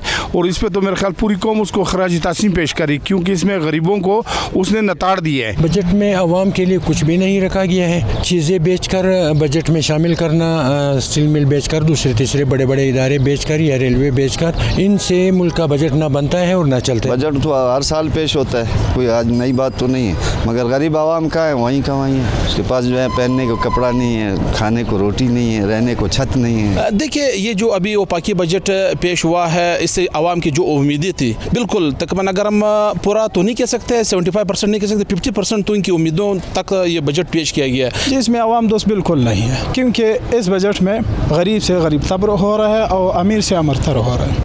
तो अवाम की राय आपने जाने मिला जुला रद्द-ए-अमल ही सामने आया है, लेकिन अब आज पंजाब का बजट किस तरह से आएगा और उसकी क्या उसमें चीज़ें होंगी, अवाम के लिए कितना अवाम दोस्त बजट होगा, तो बात कर लेते हैं मौविन खुसूसी वज़ीर आला पंजाब फिरदौस आशिक अवान साहिबा हमारे साथ मौजूद हैं। अस्सलाम वालेकुम डॉक्टर साहिबा, गुड मॉर्निंग। आप पंजाब के बजट के बारे में कहिएगा कि तरक्याती स्कीम्स पर फोकस होगा इस बजट में? बिस्मिल्लाहिर्रहमानिर्रहीम। जैसा कि आप जानते हैं कि वज़ीर आज़म पाकिस्तान ने आवाम से किए हुए जो वादे थे उनकी तरफ अमली पेशकदमी शुरू कर दी है और ये बजट जो वफाक में अनाउंस हुआ है, सूबे की हुकूमत PTI की क़यादत वज़ीर आला पंजाब उस्मान बुज़दार की ज़ेर निगरानी जो है एक ऐसा बजट पंजाब में पेश करने जा रही है जो तरक्याती स्कीमों का आइनादार है, जिस बजट के ज़रिए जो है वो ज़िले की सतह पे एक बाज़ाब्ता तौर पे पैकेज बना के आवाम की जायज़ ज़रूरियात के साथ जुड़े जितने भी इनिशिएटिव्स हैं उनको एड्रेस किया गया है, जिसमें हेल्थ है, एजुकेशन है, ड्रेनेज है, सीवरेज है, पार्क्स हैं, हॉस्पिटल्स हैं और हर तरह की वो अवामी ज़रूरत जो है उसमें एड्रेस की गई है। लिहाजा तरक्याती स्कीमों का जाल बिछाया जा रहा है और पाकिस्तान की तारीख का अगर मेट्रो को निकाल दिया जाए तो पंजाब की तारीख का सबसे बड़ा बजट तरक्याती बजट जो है हुकूमत पेश करने जा रही है। 100 अरब रुपया पूरे पंजाब में तरक्याती स्कीमों के लिए मुख्तस किया जा रहा है और जिसका मकसद ये है कि जो पसमानदा इलाके हैं उन्हें तरक्की याफ्ता इलाकों के बराबर लाया जाए। ये अवामी मंगों की तर्जमानी करता हुआ बजट होगा। ये गरीब दोस्त बजट है। तालीम सेहत की बात कर लेते हैं, बजट में कितना फोकस उन पर रखा गया है? क्या इस माली साल के दौरान तमाम पंजाब के अवाम को सेहत कार्ड मिल जाएगा? हमने देखा कुछ अजला को दिया गया था, लेकिन क्या पूरे पंजाब को कवर कर दिया जाएगा? तालीम के लिए क्या रख रहे हैं आप लोग? जैसा कि आप जानते हैं कि पाकिस्तान तहरीक-ए-इंसाफ के मंशूर के अंदर तालीम और सेहत को बुनियादी खसूसियत हासिल रही और अहमियत हासिल रही। इसी की पेश नज़र वज़ीर आज़म इमरान ख़ान की हदायत की रोशनी में हुकूमत पंजाब ने वज़ीर आला पंजाब की ज़ेर निगरानी एक तो स्कूल अपग्रेडेशन और जो हमारे मिडिल स्कूल है, प्राइमरी स्कूल है, उनको मिडल और मिडल को सेकेंडरी और सेकेंडरी जो है उनको हायर सेकेंडरी का दर्जा देने का जो अमल शुरू किया है, ये एक ऐसा अमल है कि जिसकी इससे पहले पंजाब की जो बजट की हिस्ट्री है उसमें मिसाल नहीं मिलती। अगर हम साबका हुकूमत के फिगर्स को देखें तो 1200 स्कूल इन्होंने 5 साल में अपग्रेड किए। अल्हम्दुलिल्लाह पीटीआई की हुकूमत जो है 3 सालों में 1200 से ज़ायद स्कूल जो है उनको अपग्रेड कर चुकी है और अभी हमारे 2 साल बाकी हैं। इसके साथ हमने जो स्कूलों को शाम के टाइम आफ्टरनून स्कूल क्लासेस का जो सिलसिला है वो भी शुरू करने जा रहे हैं। तो उससे जो लेफ़्ट ओवर बच्चे हैं जो 2 करोड़ के करीब हैं पंजाब में, उन्हें स्कूलों में वापस लाने में मदद मिलेगी। हेल्थ में इंशाल्लाह 2021 के एंड तक, दिसंबर तक हर हादसों आम जो है वो हेल्थ कार्ड। बिल्कुल। वैसे डॉक्टर साहब, जिस तरह से पीटीआई की गवर्नमेंट जो है वो रोज़गार के ऊपर बहुत ज़्यादा काम कर रही है, तो क्या पंजाब में रोज़गार बढ़ाने के लिए बजट में कोई मंसूबे बनाए गए हैं, और अगर बनाए गए हैं तो वो कौन कौन से मंसूबे बनाए जा रहे हैं? सबसे अहम मंसूबा जो है वो इंडस्ट्रियल ओनरशिप है कि हम ज़्यादा से ज़्यादा इंडस्ट्री लगाएं। प्रो बिजनेसमैन जो है वो इनिशिएटिव्स हैं और इसके अंदर जो कामयाब नौजवान प्रोग्राम जो वफाक में रखा गया सूबे के अंदर जो है हमने उसको रेप्लिकेट किया और चीफ मिनिस्टर की स्कीम रोज़गार सबके लिए जो है और सीएम रोज़गार स्कीम जो है उसको हम हतमी तौर पे अमली जमा पे बनाने जा रहे हैं और उसकी मद में जो है वो अखुवत के साथ मिलके अरबों रुपए के फंड्स जो हैं वो मुख्तस किए जा रहे हैं। इसके अलावा वेल्थ क्रिएशन के लिए आईटी सेक्टर को हम एम्पावर करने जा रहे हैं और agriculture, governmental, non governmental, SMEs और जितनी भी इंडस्ट्रियल और कंस्ट्रक्शन इंडस्ट्री इनके साथ जुड़ी जो एक वाज़िया मरवज कम्प्रीहेंसिव रोड मैप और हिकमत अमली है उसकी झलक जो है इस बजट में। ठीक है, फिरदौस अच्छी गवा, अभी हम वफाकी बजट के ऊपर भी अवामी रद्दअमल सुन रहे थे, तो उसमें भी कुछ लोग ये कह रहे हैं कि ये आम आदमी के लिए तो बजट आया ही नहीं है, ये तो बिजनेसमैन के लिए बजट था, ये तो सरमायादार के लिए बजट आया, ये तो आम आदमी के अगर महंगाई कम नहीं होगी तो आम आदमी के लिए तो बजट ना हुआ। पंजाब के बजट की बात करते हुए आम आदमी को रिलीफ देने के लिए क्या कुछ रखा जा रहा है बजट में? ये बजट है ही आम आदमी का।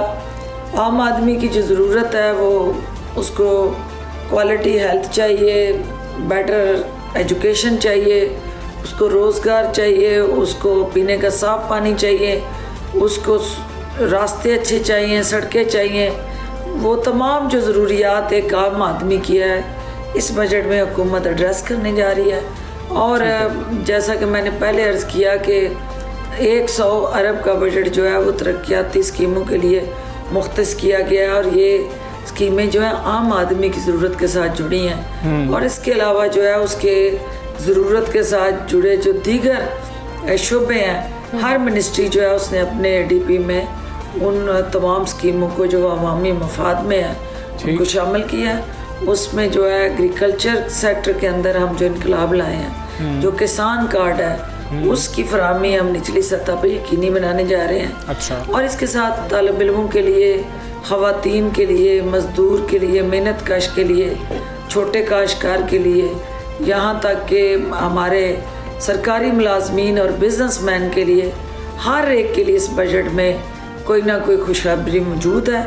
और इंशाल्लाह ये बजट जो है वो हकीकी मानों में आवाम के दिलों की धड़कन बनेगा और एक तारीख़ी बजट जिसमें अपोजिशन को स्वाय मायूसी के बेसिकली रवां माली साल पंजाब हुकूमत ने रेवेन्यू कलेक्शन का टारगेट 11 माह में पूरा कर लिया डॉक्टर साहब, लेकिन अगले साल ज़्यादा रेवेन्यू इकट्ठा करने के हवाले से हुकूमत कितनी पुरुमीद नज़र आती है? अल्हम्दुलिल्लाह कोरोना के बावजूद हुकूमत पंजाब ने रिकॉर्ड रेवेन्यू कलेक्शन की।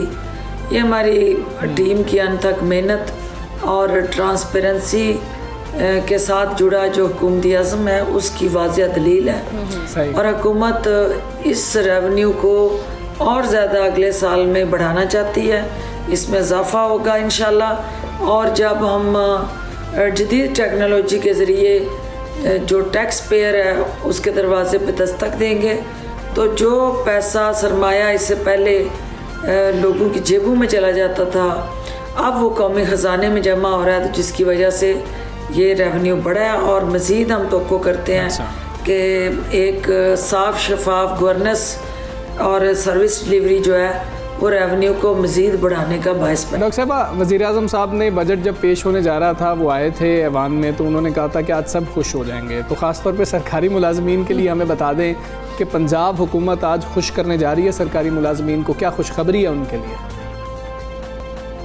इंशाल्लाह सरकारी मुलाजमीन के लिए जहाँ हम उनको छत फराहम करने के लिए पुरज़म है, वहाँ हम उस मज़दूर मेहनत कश के बच्चों के लिए हर तरह की माली मावनत को बढ़ाने के लिए इस बजट के अंदर जो है वो कलीदी मंसूबे ला रहे हैं। इसके साथ साथ जो सरकारी मुलाजमीन है उनको हम हर हाल में जो है ओनरशिप देना चाहते हैं और जब उसको गुजारा करने के लिए मुनासिब तनख्वाह और उजरत मिलेगी तो फिर वो करप्शन और करप्ट प्रैक्टिसेस से दूर रहेगा।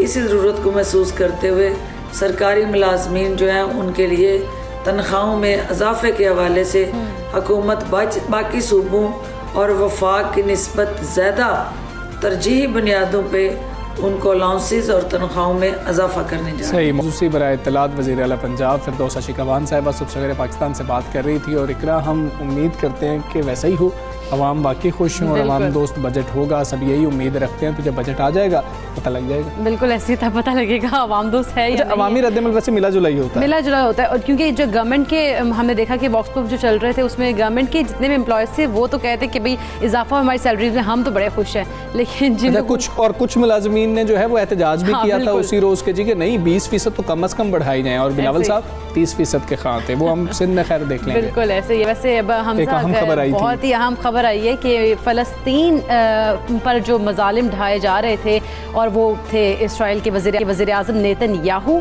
तो उनके इक़्तिदार का सूरज जो है वो आज ग़ुरूब हो गया। इसराइल में 60 के मुकाबले में 59 वोटों से नई हुकूमत बन गई। हाँ जी, और मुसलमान रुकन के वोट से तारीख़ रकम हुई है। मुसलमान जो वहाँ पर मौजूद था रुकन, उसने आखिरी वोट डाला है और वो सबसे अहम मतलब कि डिसाइसिव वोट था। और फिर नेतन्याहू का इक़्तिदार जो 2009 में शुरू हुआ था वो 12 साल बाद ख़त्म हो गया। दाएं बाजू के रहनुमा बेनेट ने वजारत उज़्मा संभाल ली और वोटिंग से कबल इसराइली पार्लियामेंट के इजलास से नेतन्याहू, बेनेट और लापेद ने खिताब किया। ये दूसरे वज़ीर आज़म होंगे इनके बाद, बेनेट के बाद 2 साल। और हमजा ये है कि 3 जून को अगर बात की जाए अपोजिशन की, तो 8 पार्टीज़ के दरमियान नई हुकूमत तश्कील देने का मुआहदा तय पाया था। और इस मुआहदे के तहत यार लापेद और उनके जो इत्तेहादी हैं नफ्ताली बेनेट वजारत उज़्मा के ओहदे पर 2-2 साल मुद्दत के लिए फाइज रहे। बेनेट पहले 2 साल के लिए होंगे जबकि आखिरी 2 साल के लिए लापैद होंगे, वज़ीर आज़म का ओहदा संभालेंगे। और ये अहले फ़लस्तीन की आह लगी है नेतन्याहू को। हम उम्मीद करते हैं कि जो अगली गवर्नमेंट बनी है वो इस तरह के इक़दामात नहीं उठाएगी। और इस तारीखी मुआहदे में एक छोटी इस्लामी जमात दी यूनाइटेड अरब भी शामिल है जो मखलूत हुकूमत की तश्कील की हिमायत करने वाली पहली अरब पार्टी। हम उम्मीद करते हैं कि ये अब थोड़ा सा इंसानियत का सबूत देगी पार्लियामान की तरफ से। देना भी चाहिए। हम एक ब्रेक लेंगे, ब्रेक के बाद वापस आएंगे कहीं नहीं जाना। Stay with us.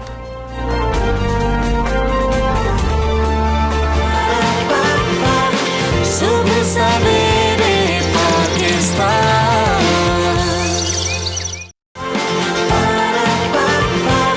सुबह सवेरे Pakistan.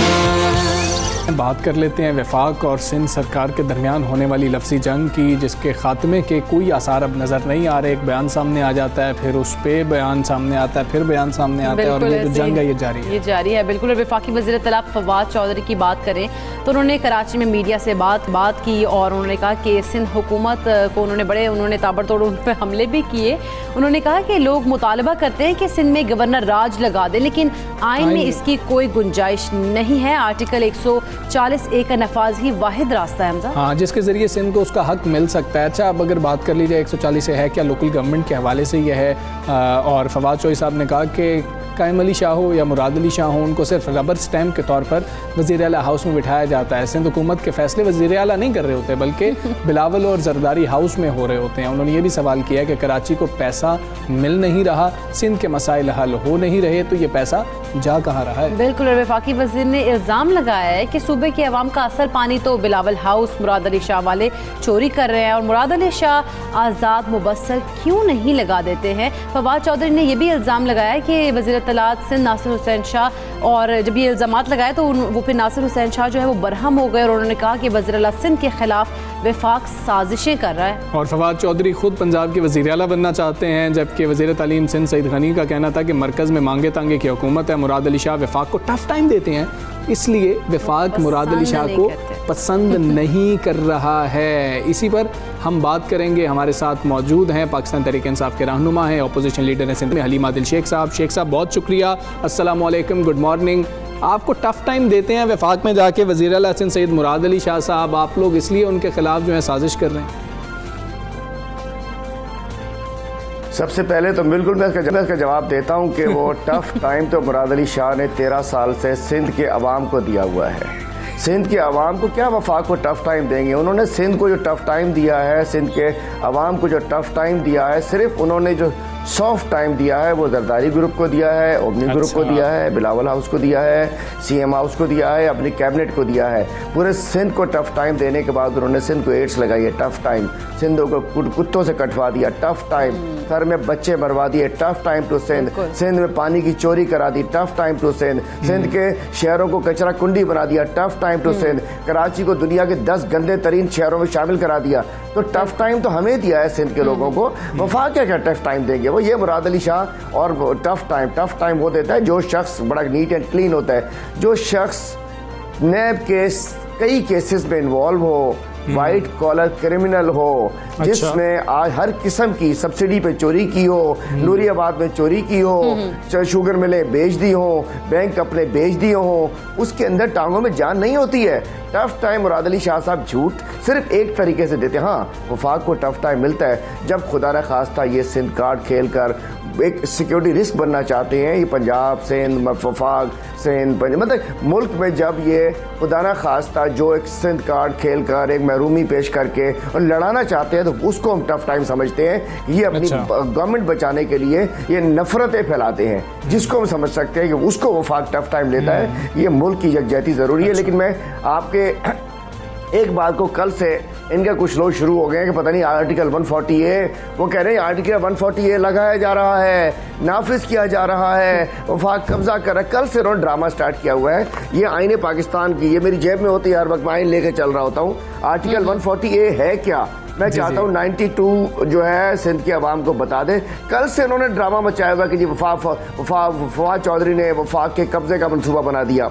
Article 140A, local government. Each province shall by law establish a local government system and develop political, administrative and financial responsibility and authority to the elected representatives of the local government. इतनी story है कि जी sir problem एक है ना शेख साहब, problem एक है जाए। और जो शेख साहब प्रॉब्लम ये है कि पीपल्स पार्टी कहती है कि आपको ऐसे आर्टिकल सिंध के लिए क्यों याद आते हैं, बाकी सूबों में अमली तौर पर आपको ये याद नहीं आ रहे होते हैं। इसलिए याद आते हैं कि बाकी सूबों पे आज भी लोकल गवर्नमेंट सिस्टम अपने डिविजनल सतह पर, डिस्ट्रिक्ट सतह पर मजबूत है। वहाँ लोग सॉलिड वेस्ट वहाँ सूबाई हुकूमत के पास नहीं है, पंजाब में ना वो KB में। वहाँ वाटर बोर्ड, ये गटर, ये पानी, ये नलका, ये सूबाई हुकूमत के पास नहीं है। वहाँ SBCA, KBCA सूबाई हुकूमत के पास नहीं है। वहाँ ये लोकलाइज्ड, ये लोकल गवर्नमेंट सिस्टम के पास है। LMC, KMC, DMC, PMC जो भी हैं ये लेकमैन जो मेट्रोपॉलिटन कॉर्पोरेशन इसको लेकर चल रही है, लेकिन सिंध में इन्होंने माल हड़प करने के लिए, माल चोरी करने के लिए वाटर बोर्ड सिंध हुकूमत के पास, लोकल गवर्नमेंट के पास, कचरा उठाने का काम भी तो वजीर बल्दियात के पास। ये सिंध में और वहाँ में फ़र्क ये है कि यहाँ इन्होंने सारी 18वीं तरमीम के बाद इन्होंने सारा कुछ अपने पास ले लिया। दूसरा बताना चाहता हूँ, NFC अवार्ड की बात करते हैं, 2007 से आज तक PFC अवार्ड इन्होंने सिंध में नहीं दिया है। आज ये सूबे में पैसा लेने के बाद ये नहीं समझते कि सूबा पैसा जो है वो नीचे DMCs को, KMCs को, डिस्ट्रिक्ट काउंसिल्स को, टाउन कमेटीज़ को, म्यूनसिपल कमेटीज़ को भी जाना है। अलमिया से हर चीज़ इनके पास से जानी है, डायरेक्ट चेक कटता है। एक बिलावल हाउस जाता है, एक CM हाउस जाता है, एक ग्राउंड में लोगों के लिए जाता है, जिसको वो कोटेशन वगैरह देकर उसके अंदर ही पैसे खा जाते हैं। बिल्कुल हलीम आदिल शेख साहब, जिस तरह से अगर बात की जाए सिंध की, तो लोकल गवर्नमेंट ने अपनी मुद्दत पूरी की है, तो पंजाब में तो उन्होंने मुद्दत पूरी करने ही नहीं दी हुकूमत को। देखिए वहाँ का निज़ाम, मैं इस वक्त सिंध का नुमाइंदे के तौर पर बैठा हूँ, मैं कहता हूँ पंजाब में भी लोकल गवर्नमेंट सिस्टम जल्द से जल्द नाफिज होना चाहिए, सिंध में भी होना चाहिए, KP में भी होना चाहिए। लेकिन मैं बताना चाहता हूँ, पंजाब में फिर भी म्यूनसिपल कॉरपोरेशन चल रही थी, वहाँ बाइख्तियार था, वहाँ काम हो रहा था। यहाँ तो म्यूनसिपल की तमाम चीज़ें सूबे में लगी। बाकी एक और चीज़ ऐड कर दूँ आपको, सिंध के पास सुनिएगा ज़रा, जी पिछले 13 साल में 7,880 अरब रुपए आए हैं, जिसमें से उन्होंने तकरीबन डेवलपमेंट के बाकी अल्लो तल्लो में इधर उधर लगाने के बाद तकरीबन ये कुछ 2,000 अरब के करीब इन्होंने 1600 अरब जो डायरेक्टली इन्होंने उसके अंदर रखे। और इनकी प्लानिंग एंड डेवलपमेंट डिपार्टमेंट की रिपोर्ट कहती है कि 44% करप्शन हो गई उसके अंदर। मतलब ये मैं बता रहा हूँ कि जो 1650 अरब रुपए रखे उसमें 44% करप्शन हो गई। आए इनके पास 7,880 अरब रुपए। उसके अलावा पिछले 13 साल में 1410 अरब की करप्शन ऑडिटर जनरल ने रिपोर्ट की है। क्या फिर भी वफाक इनको पैसे दे दे? हमें वफाक ने पैसे देने हैं सिंध के अवाम को, जैसा कि उन्होंने दिया एहसास इमरजेंसी में 65 अरब रुपए दिए डायरेक्टली। ठीक है शेख साहब, बिल्कुल वफाक ने पैसा देना है सिंध के अवाम को, उसकी इम्प्लीमेंटेशन में मसाइल आ जाते हैं ना, कि जब आप सिंध हुकूमत के साथ आपकी कोऑर्डिनेशन नहीं हो रही है, अवाम को भुगतना पड़ता है, वो इम्प्लीमेंटेशन कैसे होगी? और आप पंजाब की बात कर रहे थे, बल्दियाती नुमाइंदे घर भेज दिए गए थे, पंजाब की सूरत हाल बिल्कुल मुख्तलिफ थी, लेकिन आपका असूली मौक़िफ़ यह है कि हर जगह पे होना चाहिए, ये बात दुरुस्त है। तो इम्प्लीमेंटेशन की बात कर लेते हैं कि सिंध में वफाक डायरेक्टली इम्प्लीमेंट कैसे कर रहा होगा? देखिए वफाक के बाद वफाकी इदारे मौजूद हैं, और मैं कहना चाहता हूँ, कभी तो कहते हैं कि जी वफाक सिंध में कुछ नहीं करता। हमने डायरेक्ट आवाम के लिए, अब देखिए ना 65 अरब रुपए दे दिए ना हमारे एहसास इमरजेंसी ने, PWD के थ्रू काम हो रहे हैं, दीगर इदारा SIDCL, अब सुनिए SIDCL जी, जिसको खुद 2016 में इन्होंने इफ्तिताह किया, इनके वज़ीर आला ने नवाज शरीफ के साथ बैठ के इफ्तिताह किया।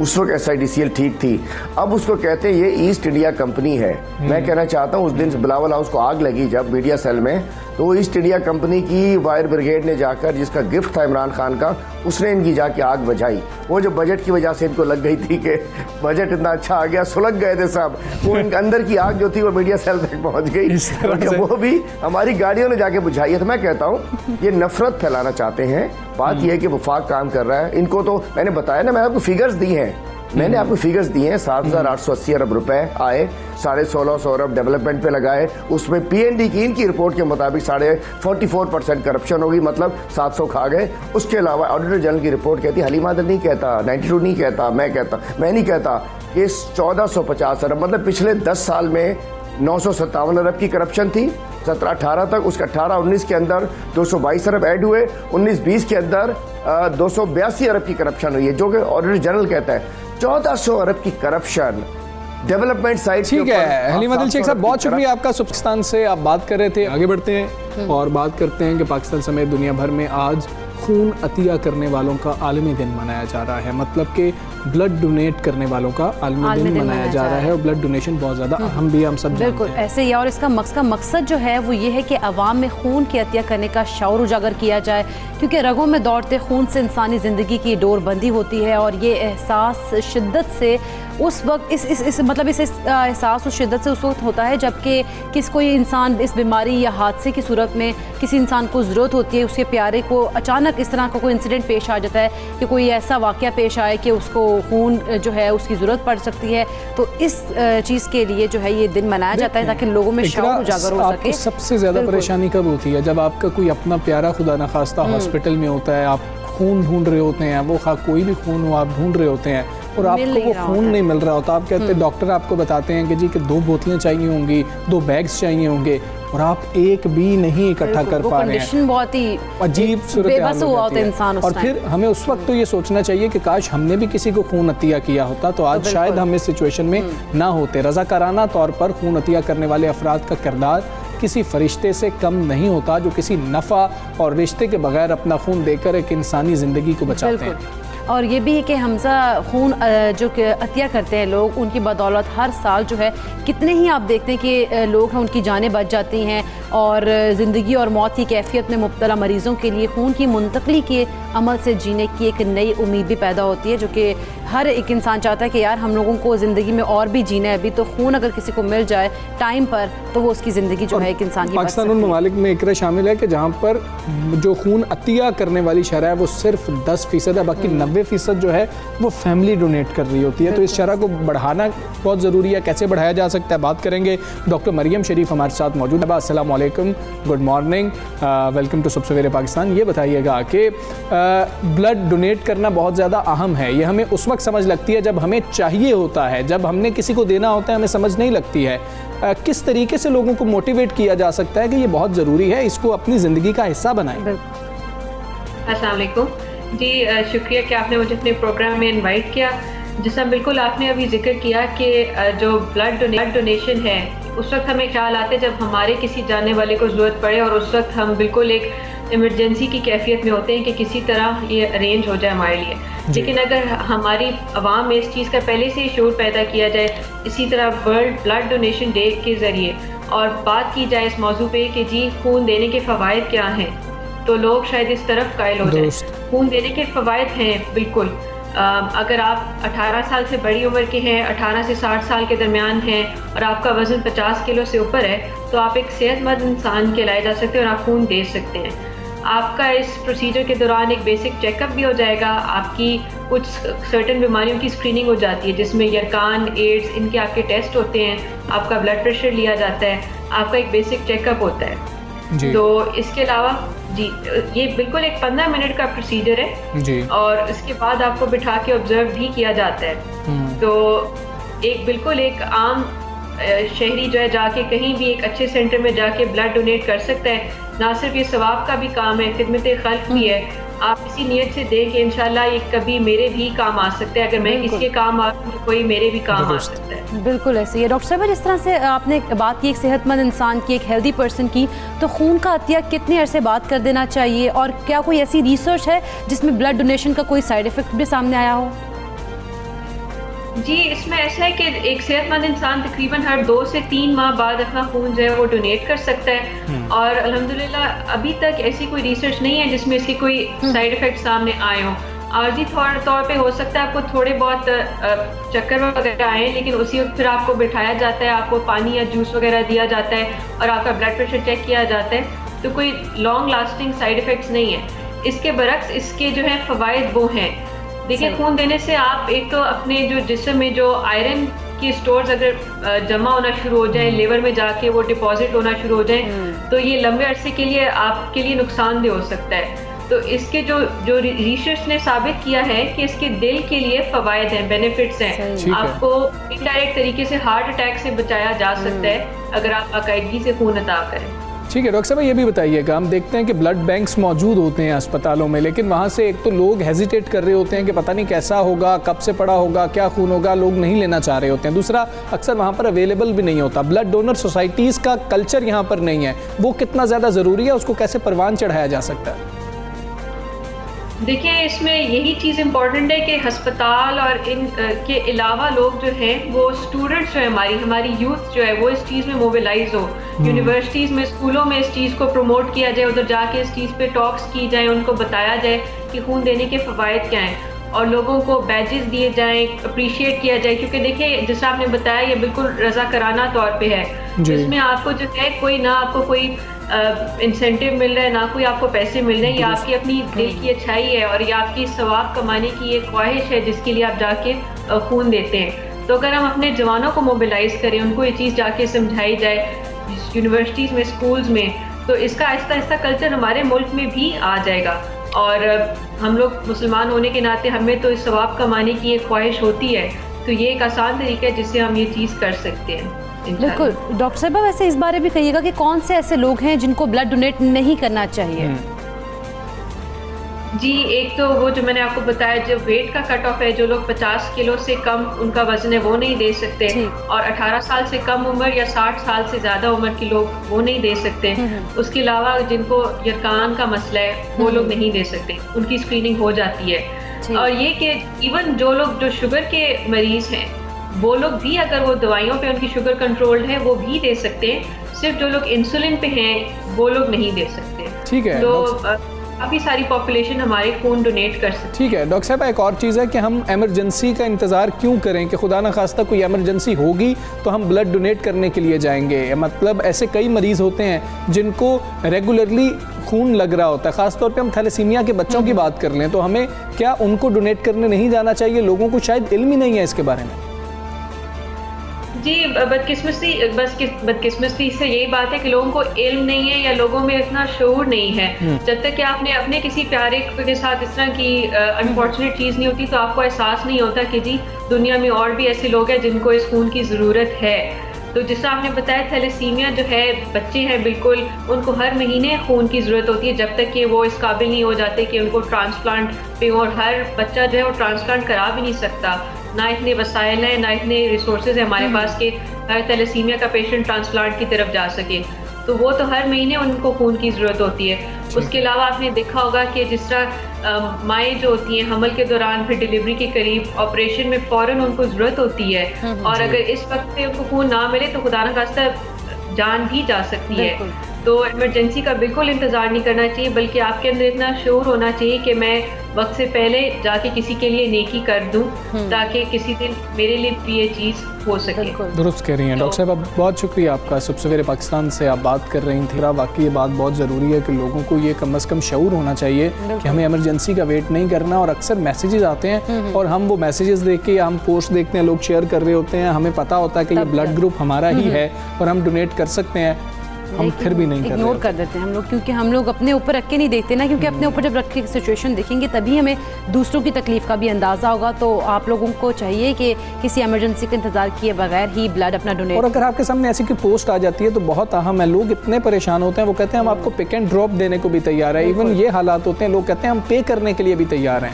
वो सोचें कि वो किस हालत में है तो जाके ब्लड डोनेट करें और उसके जवाब में आपको दुआएं ही मिल सकती हैं। तो दुआएं समेटिए, हम यहाँ पर एक ब्रेक ले लेते हैं। कहीं मत जाइएगा, यहीं पर आइएगा।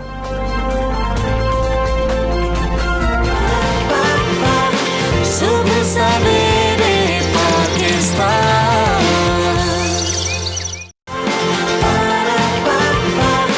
सुबह सवेरे पाकिस्तान। हम आगे चलते हैं और प्रोग्राम को आगे बढ़ाते हैं। बिल्कुल हमजा, वैसे तो लाहौरी तो खाने पीने के शौकीन होते हैं, और जैसे कि मैं भी बहुत शौकीन हूँ और तुम भी बहुत शौकीन हो, लेकिन हमें खाने में थोड़ी सी अब एहतियात भी करनी है क्योंकि कोलेस्ट्रॉल में भी इजाफा हो सकता है, क्योंकि अब ये बड़ी अलार्मिंग सिचुएशन है कि ना बिल्कुल हाँ, क्योंकि ये जो शरह है वो बढ़ती नज़र आ रही है और जिससे बचने के लिए बेहद एहतियात की ज़रूरत है। और आमतौर पर अगर बात की जाए तो हम लोग जंक बहुत ज़्यादा खाते हैं, फास्ट फूड हो गया, कोल्ड ड्रिंक्स वगैरह हो गए, जो कि गैर सेहत बख्श ग़िज़ाएँ हैं और इनसे कोलेस्ट्रॉल भी इजाफा होता है और ये बीमारी का सबब बन जाता है, क्योंकि ये ग़िज़ाएँ खून में कोलेस्ट्रॉल की शरह को बढ़ा देती हैं, जो ब्लड प्रेशर, अमराज़ क़ल्ब यानी कि दिल की बीमारियों और दीगर बीमारियों का भी बायस बनता है। लिहाजा इस बीमारी को कंट्रोल करने के लिए खाने पीने में एतदाल बहुत ज़्यादा ज़रूरी है। तो हमें पहले ये जानना ज़रूरी है कि ये कोलेस्ट्रॉल है क्या, गुड कोलेस्ट्रॉल के बारे में सुन रखा है, बैड कोलेस्ट्रॉल के बारे में सुन रखा है। तो हम ज़ैनब गोंदल हमारे साथ मौजूद है, उन्हीं से ही जानेंगे। ज़ैनब अस्सलाम वालेकुम। ये क्या है कोलेस्ट्रॉल और ये क्या कोई इसकी एज भी होती है कि ये बड़ी एज के लोगों को होता है या कोई ऐसा होता है कि मोटे लोगों को होता है, पतले लोगों को नहीं होता? क्या है कोलेस्ट्रॉल? कोलेस्ट्रॉल बेसिकली फ़ैट है। अच्छा। फ़ैट जो हमारी बॉडी खुद से प्रोड्यूस कर रही होती है। अब वो हमारे लिए अच्छा भी होता है, क्योंकि क्वेश्चन यही है ना कि अगर हमारी बॉडी उसको खुद प्रोड्यूस कर रही है तो वो हमारे लिए नुकसानदेह क्यों है? हमारी बॉडी फ़ैट को प्रोड्यूस करती है हमारी बॉडी के फंक्शंस पूरे कराने के लिए। जितने हमारी बॉडी ने काम करने हैं वो सारे फ़ैट ने करने हैं, क्योंकि उसका ब्रेकडाउन होगा, एनर्जी प्रोड्यूस होगी, आगे वो टोटल फंक्शन चलते जाएंगे और बॉडी अपना काम करेगी। लेकिन मसला कहाँ आता है? मसला तब आता है जब वो फ़ैट ज़्यादा प्रोड्यूस होने लग जाता है। हम उसको फ़ैट को अपनी बॉडी में ज़्यादा डालते हैं, जिसकी वजह से जो हमारा लिवर है वो फ़ैट को ज़्यादा प्रोड्यूस करता है, और उसकी एक्सेस जब होती है तो वो हमारी बॉडी में जो है वो काम ख़राब करना शुरू कर देता है। ज़ैनब, अच्छा इसकी कोई इकसाम भी होती है वैसे? बिल्कुल, इसकी जो है वो 2 इकसाम है, अच्छा बुरा, जैसे गुड कोलेस्ट्रॉल, बैड कोलेस्ट्रॉल हमने कहा। आगे गुड कोलेस्ट्रॉल में HDL आता है और टोटल कोलेस्ट्रॉल जिसको हम कह सकते हैं, और बैड कोलेस्ट्रॉल में LDL और VLDL आता है। और आप इसके बारे में जब अपने बॉडी के टेस्ट कराते हैं, लिपिड प्रोफाइल कराते हैं, आप उससे जान सकते हैं कि आपकी बॉडी में उसकी क्या अमाउंट्स हैं। फिर आपने पूछा किस एज में हो सकता है, ये हर एज में हो सकता है, हर वेट में हो सकता है, फैमिली हिस्ट्री हो सकती है इसकी, और ये आपकी जेनेटिक प्रॉब्लम्स भी से एक बेसिक प्रॉब्लम है। लेकिन ये नहीं है कि आप इसको कंट्रोल नहीं कर सकते। ये वो डिज़ीज़ है जिसको आप बहुत अच्छा मैनेज कर सकते हैं अपनी डाइट के साथ, अपनी फ़िज़िकल एक्टिविटी के साथ। अब ये होना क्यों शुरू होता है? क्योंकि हम सिर्फ खाना अपनी बॉडी में अंदर रखते चले जा रहे होते हैं, खा रहे हैं और रेस्ट कर रहे हैं, टीवी देख रहे हैं लेटे हुए, खा रहे हैं, टीवी देख रहे हैं लेटे हुए। हम फिज़िकल एक्टिविटी नहीं करते। फिज़िकल एक्टिविटी, अब कई लोग कहते हैं कि मैं बहुत फिज़िकली एक्टिव हूँ तो मुझे क्यों कोलेस्ट्रॉल है? बेसिक फिज़िकल एक्टिविटी जो है वो आपकी 40 to 45 मिनट्स मिनिमम होनी चाहिए। अच्छा।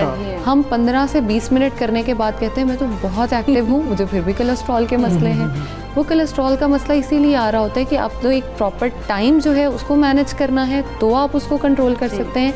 और दूसरी चीज़ ये कि जो इत्दाल रखना है अपने खानों में वो बहुत ज़रूरी है उसके लिए। अलामात क्या हैं इसकी, कैसे पता लगे? क्योंकि टेस्ट तो करवाने के हम मतलब कि मजाज ही नहीं है, हम करवाते ही नहीं है जाके, हमें आदत ही नहीं है, तो पता कैसे लगेगा? इब्तदाई अलामात क्या होती हैं? हाई बीपी, हाई बीपी हो सकता है आपके जो है वो आर्टरीज, जैसे आप कहते हैं लेफ़्ट आर्म में दर्द हो रहा है मुझे, मेरे पाँव स्वेल हो रहे हैं, मेरा जो यूरिक एसिड है वो बहुत बढ़ा हुआ आ रहा है, तो आप उन चीज़ों को इससे कोरिलेट कर सकते हैं। अच्छा। जैसे हम कहते हैं कि जॉइंट्स पेन है, वो आर्थराइटिस और उस तरफ भी जा रहा होता है, लेकिन हम उसकी अलामात इसमें भी गिन सकते हैं। जो स्टार्टिंग में हम लोगों ने फील करना है वो इसी से करना है, लेकिन हम सजेस्ट यही करते हैं कि आप एवरी ईयर अपनी बॉडी के टेस्ट ज़रूर कराएं ताकि जो भी हिडन बीमारियां हैं वो बाहर आती जाएं। अब कोलेस्ट्रॉल जो है वो सुनने में तो बड़ा प्यारा सा लफ्ज़ लगता है कि कोलेस्ट्रॉल ही है, लेकिन कोलेस्ट्रॉल जो है वो हार्ट डिजीज़ बहुत ज़्यादा प्रोवोक करता है, कैंसर की तरफ लेकर जाता है, और हमारी बॉडी जो है वो उस चीज़ को मैनेज नहीं कर पाती, तो हम जो है वो सिर्फ बीमारियों की तरफ चल पड़ते हैं। बिल्कुल ऐसे ही। वैसे ज़ैनब, जिस तरह देखा जाए तो हम लोग तो क्योंकि खुराक के मामले में कोई भी परहेज़ नहीं करते हैं, तो कौन सी ऐसी मतलब फूड है जिसको हम खाएंगे तो ये हमारा जो कोलेस्ट्रॉल है वो मैनेज रहेगा, और कौन सी ऐसी फूड है जिसे हमें अवॉइड करना चाहिए ताकि हमारा कोलेस्ट्रॉल लेवल जो है वो ज़्यादा बढ़े ना? सबसे पहले तो ये सब फ्रूट्स खाएं, सब वेजिटेबल्स लें, दालें खाएं, सब लें, लेकिन वही बात है, दाल खा रहे हैं तो उसको तड़के ना लगा के खाएं। सब्जियां खा रहे हैं तो मैक्सिमम 1 चम्मच ऑयल में हम प्रेफर यही करते हैं कि अगर आप कोलेस्ट्रॉल के पेशेंट हो गए हैं तो 1 चम्मच ऑयल में आप पूरी हांडी बना लें। अब उसमें वो 1 चम्मच ऑयल जो है वो ऑलिव ऑयल हो सकता है, वो कोकोनट ऑयल हो सकता है, सनफ्लावर ऑयल हो सकता है, मस्टर्ड ऑयल हो सकता है, वो देसी घी भी हो सकता है जो हमारा मोस्ट फेवरेट घी होता है। बिल्कुल, अगर वो वाकई देसी घी है, अगर वो वाकई देसी घी है तो बिल्कुल ठीक है। अच्छा, हमें ये भी बताएं कि फैमिली हिस्ट्री की आप बात कर रही हैं, उन लोगों में ज़्यादा चांसेस होते हैं, क्योंकि हम यही देखते हैं कि अक्सर बीमारियों के अंदर मामला यही होता है कि फादर को था, मदर को था, तो आपके होने के ज़्यादा चांसेस हैं, तो उन लोगों को क्या अगर चांसेस हैं तो कितना ख्याल रखना होगा? बेसिक ये देखना होगा कि उनके पेरेंट्स को किस एज में हुआ है। अगर उनके पेरेंट्स को आफ्टर 40 हुआ है तो वो इतना ज़्यादा आपके बॉडी में ट्रांसफ़र होने के चांसेस नहीं है। अगर उनको बिफोर 40 था तो आपको ज़्यादा ध्यान रखने की ज़रूरत है। अब अगर बिफोर 40 था और आप में भी उसके सिम्टम्स पाए जा रहे हैं, पहली बात, अगर वो बिफोर 40 था तो आप अपने टेस्ट रेगुलर कराते रहें ताकि आपको पता हो कि आपकी बॉडी में ये प्रॉब्लम है और आपने इसको ट्रीट करना है। अब बहुत सारे लोग ऐसे होते हैं, मैंने पेशेंट्स देखे हैं, मेरे अपने पेशेंट्स हैं, 20 इयर्स का बच्चा है लेकिन कोलेस्ट्रॉल जो है वो बहुत हाई है, वेट 120 kgs है, और वेट कम करने का सिर्फ शौक ये है कि मेरे पास आना है और आकर मुझे तंग करना है कि मैंने वेट कम करना है, लेकिन वेट कम नहीं करना। उसके लिए जो भी मैंने बताना है, ही विल बी लाइक जी मैं ज़रूर करूँगा, नेक्स्ट सेशन तक मैं करके आऊँगा, लेकिन वो नेक्स्ट सेशन उसका कभी आज तक नहीं आया। वो 2 साल से मेरे पास है, लेकिन वो सिर्फ मुझे तंग करने आता है बस, और कुछ नहीं होता। लेकिन चलें, आप पता लग रहा है आपको कि आपके बारे में बात हो रही है और आप इतना ज़्यादा तंग कर रहे हैं ज़ैनब को। और ज़ैनब, हमें आपने ये भी बताना है कि प्रोटीन इंटेक की हम बात करते हैं, हम अंडे ज़्यादा खाना शुरू कर देते हैं, हम जब एक्सरसाइज कर रहे होते हैं, वेट लॉस की तरफ भी जा रहे होते हैं, वर्कआउट की तरफ जा रहे होते हैं, तो हमें ये बताया जा रहा होता है, तो उस दौरान क्या कोलेस्ट्रॉल लेवल हमारा बढ़ सकता है? वैसे तो हम बड़ी एक्टिव रूटीन में होते हैं, लेकिन हम ज़्यादा प्रोटीन इंटेक ज़्यादा हो जाती है। बिल्कुल, प्रोटीन इंटेक जो है वो आपको मसल बिल्डिंग के लिए और बॉडी की ज़रूरियात के लिए ज़रूरी है, लेकिन प्रोटीन को भी इतदाल, वही बात है, हर चीज़ को आपने जो है वो मैनेज करना है। अब कहा यह जाता है कि आप 10 से 15 अंडे, या मोस्टली लड़कों को तो मैंने ये सुना है 8 अंडे सुबह खाता हूँ, 8 दोपहर खाता हूँ, 8 रात। लेकिन जर्दी निकाल के ना, वो थोड़ी सी गुंजाइश निकालते हैं। बिल्कुल, जब जर्दी निकल जाती है तो ठीक है, वो हो सकता है। हाँ। लेकिन 1 से ज़्यादा अंडे की जर्दी नहीं खानी चाहिए। 1 अंडे की जर्दी लेकिन ज़रूर खाएं। ये भी ना करें कि उसको बिल्कुल निकाल दें। अंडा खाने के लिए प्रेफरेंस यही करें कि उसमें सब्जियां, पालक जैसे वो आयरन रिच होती है, सब्जियां डालें उसमें बहुत सारी मिक्स करके, तो फिर अंडा लें। वो एक तो फुलफिलिंग होगा, दूसरा आपकी जो प्रोटीन रिक्वायरमेंट है उसको भी पूरा कर देगा। दूसरी चीज़ मैं यहाँ ये मेंशन करना चाहूँगी कि जो चोकर है या चक्की का आटा है, उसका इस्तेमाल किया जाए, वो भी इसके लेवल्स को जो है वो कम कर देता है। हमने ये चीज़ देखी होगी कि शहरों में ये बीमारी ज़्यादा पाई जाती है, गांव में कम है, क्योंकि गांव में जो है वो चोकर और चक्की का आटा ज़्यादा इस्तेमाल किया जाता है। शहरों में उस चीज़ का इस्तेमाल कम है, क्योंकि हम लोगों को वो जो येलो कलर आटा है वो अच्छा नहीं लग रहा होता, हमें वाइट फ्लावर ज़्यादा पसंद आ रहा होता है। लेकिन वो वाइट फ्लावर जो है वो हमारे अंदर जाके, वही बात है, हमारे लेवल्स को हाई कर देता है, हमारे लिए प्रॉब्लम्स बढ़ा देता है। मैंने पहले भी कहा कि सब्जियां और फ्रूट्स सब लें। फ्रूट्स जो है वो हर सीज़न का जो फ्रूट है वो लें, जिस फ्रूट का सीज़न गुजर जाता है उसको ना लें, उसका इस्तेमाल जो है वो कम करें। फ्रेश जूसेस का इस्तेमाल किया जा सकता है इसके लेवल्स को कम करने के लिए। उसके अलावा जो है आप, वही बात, ऑयल को चेक करने का तरीका हम पहले भी बात कर रहे थे कि अपने पाम पे उसको डाल के चेक करें, अगर तो वो मेल्ट हो जाता है तो वो आपके अंदर जाके भी मेल्ट होता है, अगर वो नहीं होता तो वो अंदर जाके भी नहीं। बिल्कुल ठीक है, ज़ैनब ने हमें बताया क्या करना चाहिए, क्या नहीं करना चाहिए। 2-2 साल तक तंग नहीं करना चाहिए, ये भी हमने साथ सीखा। बहुत शुक्रिया, बैलेंस डाइट बहुत ज़रूरी है। बहुत शुक्रिया ज़ैनब, आप आई पाकिस्तान का आप हिस्सा बनी। तो इकरा, अगर हम इतना कुछ कह रहे हैं कि हमें डाइट का भी ख्याल करना चाहिए, वर्कआउट भी करना चाहिए, वॉक भी करनी चाहिए, और इकरा को अबू धाबी लिए चलते हैं जहाँ पे PSL का मेला जारी है, और इकरा की टीम कल हार गई है लाहौर कलंदर्स। और कैसा, मतलब कैसी गेम थी ये कि पहले इस्लामाबाद यूनाइटेड का जो स्टार्ट था हमने वो देखा कि वो अच्छा नहीं था, फिर लाहौर कलंदर का स्टार्ट बहुत अच्छा था, लेकिन लाहौर कलंदर की टीम हार गई और अचानक से आपको पता है क्लैप्स कर गए। और दूसरी तरफ पेशावर ज़ल्मी जो है वो मुल्तान सुल्तान से हार गए हैं। मुल्तान सुल्तान ने कमाल खेल पेश किया है, बैटिंग बहुत बेहतरीन की रिजवान ने और शोएब मकसूद ने। इसी तमाम तर सूरत हाल पर दोनों मैचेस के ऊपर हम बात करेंगे। हमारे साथ सीनियर स्पोर्ट्स तजियाकार अब्बार साहब मौजूद हैं। अब्दुल गफ़ार भाई, अस्सलाम वालेकुम, गुड मॉर्निंग। पहले मैच की बात कर लेते हैं। 5 खिलाड़ी तो आउट हो गए फौरी आते साथ इस्लामाबाद यूनाइटेड के, लेकिन आसिफ और इफ्तिखार ऐसी परफॉर्मेंस क्यों नहीं इंटरनेशनल क्रिकेट में दिखाते जो कल दिखाई है? आप ठीक कह रहे हैं, आउटस्टैंडिंग परफॉर्मेंस थी कल दोनों की, और यकीनी तौर पर कल लीग के अंदर दोनों बड़े दिलचस्प मैच रहे, क्योंकि कोई एक्सपेक्ट नहीं कर रहा था कि जब बहुत ही ख़राब स्टार्ट था इस्लामाबाद का, 25 से 5 आउट थे, तो फिर वो 28 रन से जीत जाएंगे। और इसी तरह पेशावर ज़ल्मी ने जो गुज़िश्ता मैच जीता उसके वो मुल्तान सुल्तान, आई थिंक हमजा, उन्होंने दोनों मैचेस जीतकर कराची और पेशावर के लिए खतरे की घंटी बजा दी है। क्योंकि अगर आप देखें तो कोयटा के पास भी आउटसाइड चांस तो मौजूद है, बट जो मुल्तान ने अपने दोनों मैचेस जीते हैं और वो ऑब्वियसली 6 पॉइंट उनके हो गए, तो फैंस के लिहाज से और एक इंटरेस्ट के लिहाज से ये लीग बड़ी दिलचस्प होती जा रही है। बिल्कुल ऐसी है। अब्दुल गफ्फार साहब, जिस तरह से अगर हम मेरी टीम की यानी कि लाहौर कलंदर्स की बात करें, जो कि बड़े बुरे तरीके से आउट हुई है, देखिए देखा जाए तो 86 पे 3 आउट थे ना उनके, और 124 पे ऑल टीम आउट। तो ये क्या स्पेशल परफॉर्मेंस थी लाहौर कलंदर्स की जानिब से, जिस तरह की हमने पहले सीजन में देखी है? ये पहले 4 सीजन की परफॉर्मेंस उन्होंने याद दिला दी, क्योंकि उनके फैंस अभी वो ख्वाब देखना शुरू ही हुए थे कि फाइनल हारने के बाद अब तो जी हमारी टीम बड़ी ज़बरदस्त जा रही है। लेकिन ऐसा ही होता है T20 क्रिकेट में। हम तो बार बार यही बात करते हैं कि T20 में कोई भी टीम किसी टीम को हरा सकती है। कल मुल्तान ने भी साबित कर दिया पेशावर को हरा कर। कोई एक्सपेक्ट नहीं कर रहा था कल कि पेशावर की टीम जिसने गुज़श्ता मैच बड़ा अच्छा जीता था, but I think Lahore Qalandars की अगर आप मैच की बात भी करें और पेशावर के भी मैच की बात करें, तो मेरे ख्याल में ये बहुत ज़रूरी होगा समझना कि पिच अच्छे खेलने वालों के लिए उतनी ही अच्छी है, और अगर आप गलतियां करें तो ये पिच आपको बुरी तरह जो है वो आजमाइश में डाल देती है। और कल हमने देखा कि लाहौर ने शायद मुझे लगता है कि उन्होंने उतना अटैक नहीं किया आसिफ अली पर और जितना ऑब्वियसली इफ्तिखार पे जितना करना चाहिए था, और एक पार्टनरशिप, एक अच्छी इनिंग पूरे T20 मैच में पासा पलटती है। कल पहले मैच में इफ्तिखार आसिफ ने साबित किया, और दूसरे मैच में आपने देखा कि रिजवान ऑब्वियसली वो दुनिया के बेहतरीन बैट्समैनों में से इस वक्त एक हैं, और मुल्तान सुल्तान के लिए उन्होंने साबित किया कि बेशक उनका T20 का कोई बड़ा मार धाड़ वाला बैट्समैन साबित ना करे, बट बहुत इफेक्टिव। ठीक है गफ़ार भाई, ये भी बताइएगा सुहेल अख्तर की मैंने आपसे पहले भी बात की थी कि हमने T10 लीग में देखा था, बड़े अच्छे शॉट्स हैं उनके पास। कल वो शॉट्स हमें फिर से नज़र आ रहे थे सुहेल अख्तर के पास। और दूसरी चीज़, हफीज़ आउट हो गए, वही पुल शॉट की कैच आउट हो गए, लेकिन हफीज़ से ओवर लाहौर कलंदर भी नहीं करवा रही। हम तो इंटरनेशनल क्रिकेट में बात करते हैं कि हमारे पास ऐसा बॉलर होना चाहिए, ऐसा प्लेयर होना चाहिए, 2 ओवर तो निकाल सकता हो, इसकी क्या वजह है? देखिए ऑब्वियसली अगर सुहेल अख्तर के हवाले से हमने बात की, मेरे ख्याल में सबसे इम्पोर्टेंट चीज़ ये भी है कि पाकिस्तान टीम की जो तश्कील 9 है T20 की, बहुत सारी चीज़ें बात हो रही हैं, बट बेचारे का नाम ही कहीं नहीं आता, तो मैंने कहा मैं ही शुरुआत कर लूँ कि कम से कम 2 लड़का PSL में परफॉर्म कर रहा है, चाहे वो कोई भी हो, सुहेल अख्तर, इवन सोहेब मकसूद की जो परफॉर्मेंस थी, आई थिंक वो बड़ी आउटस्टैंडिंग है।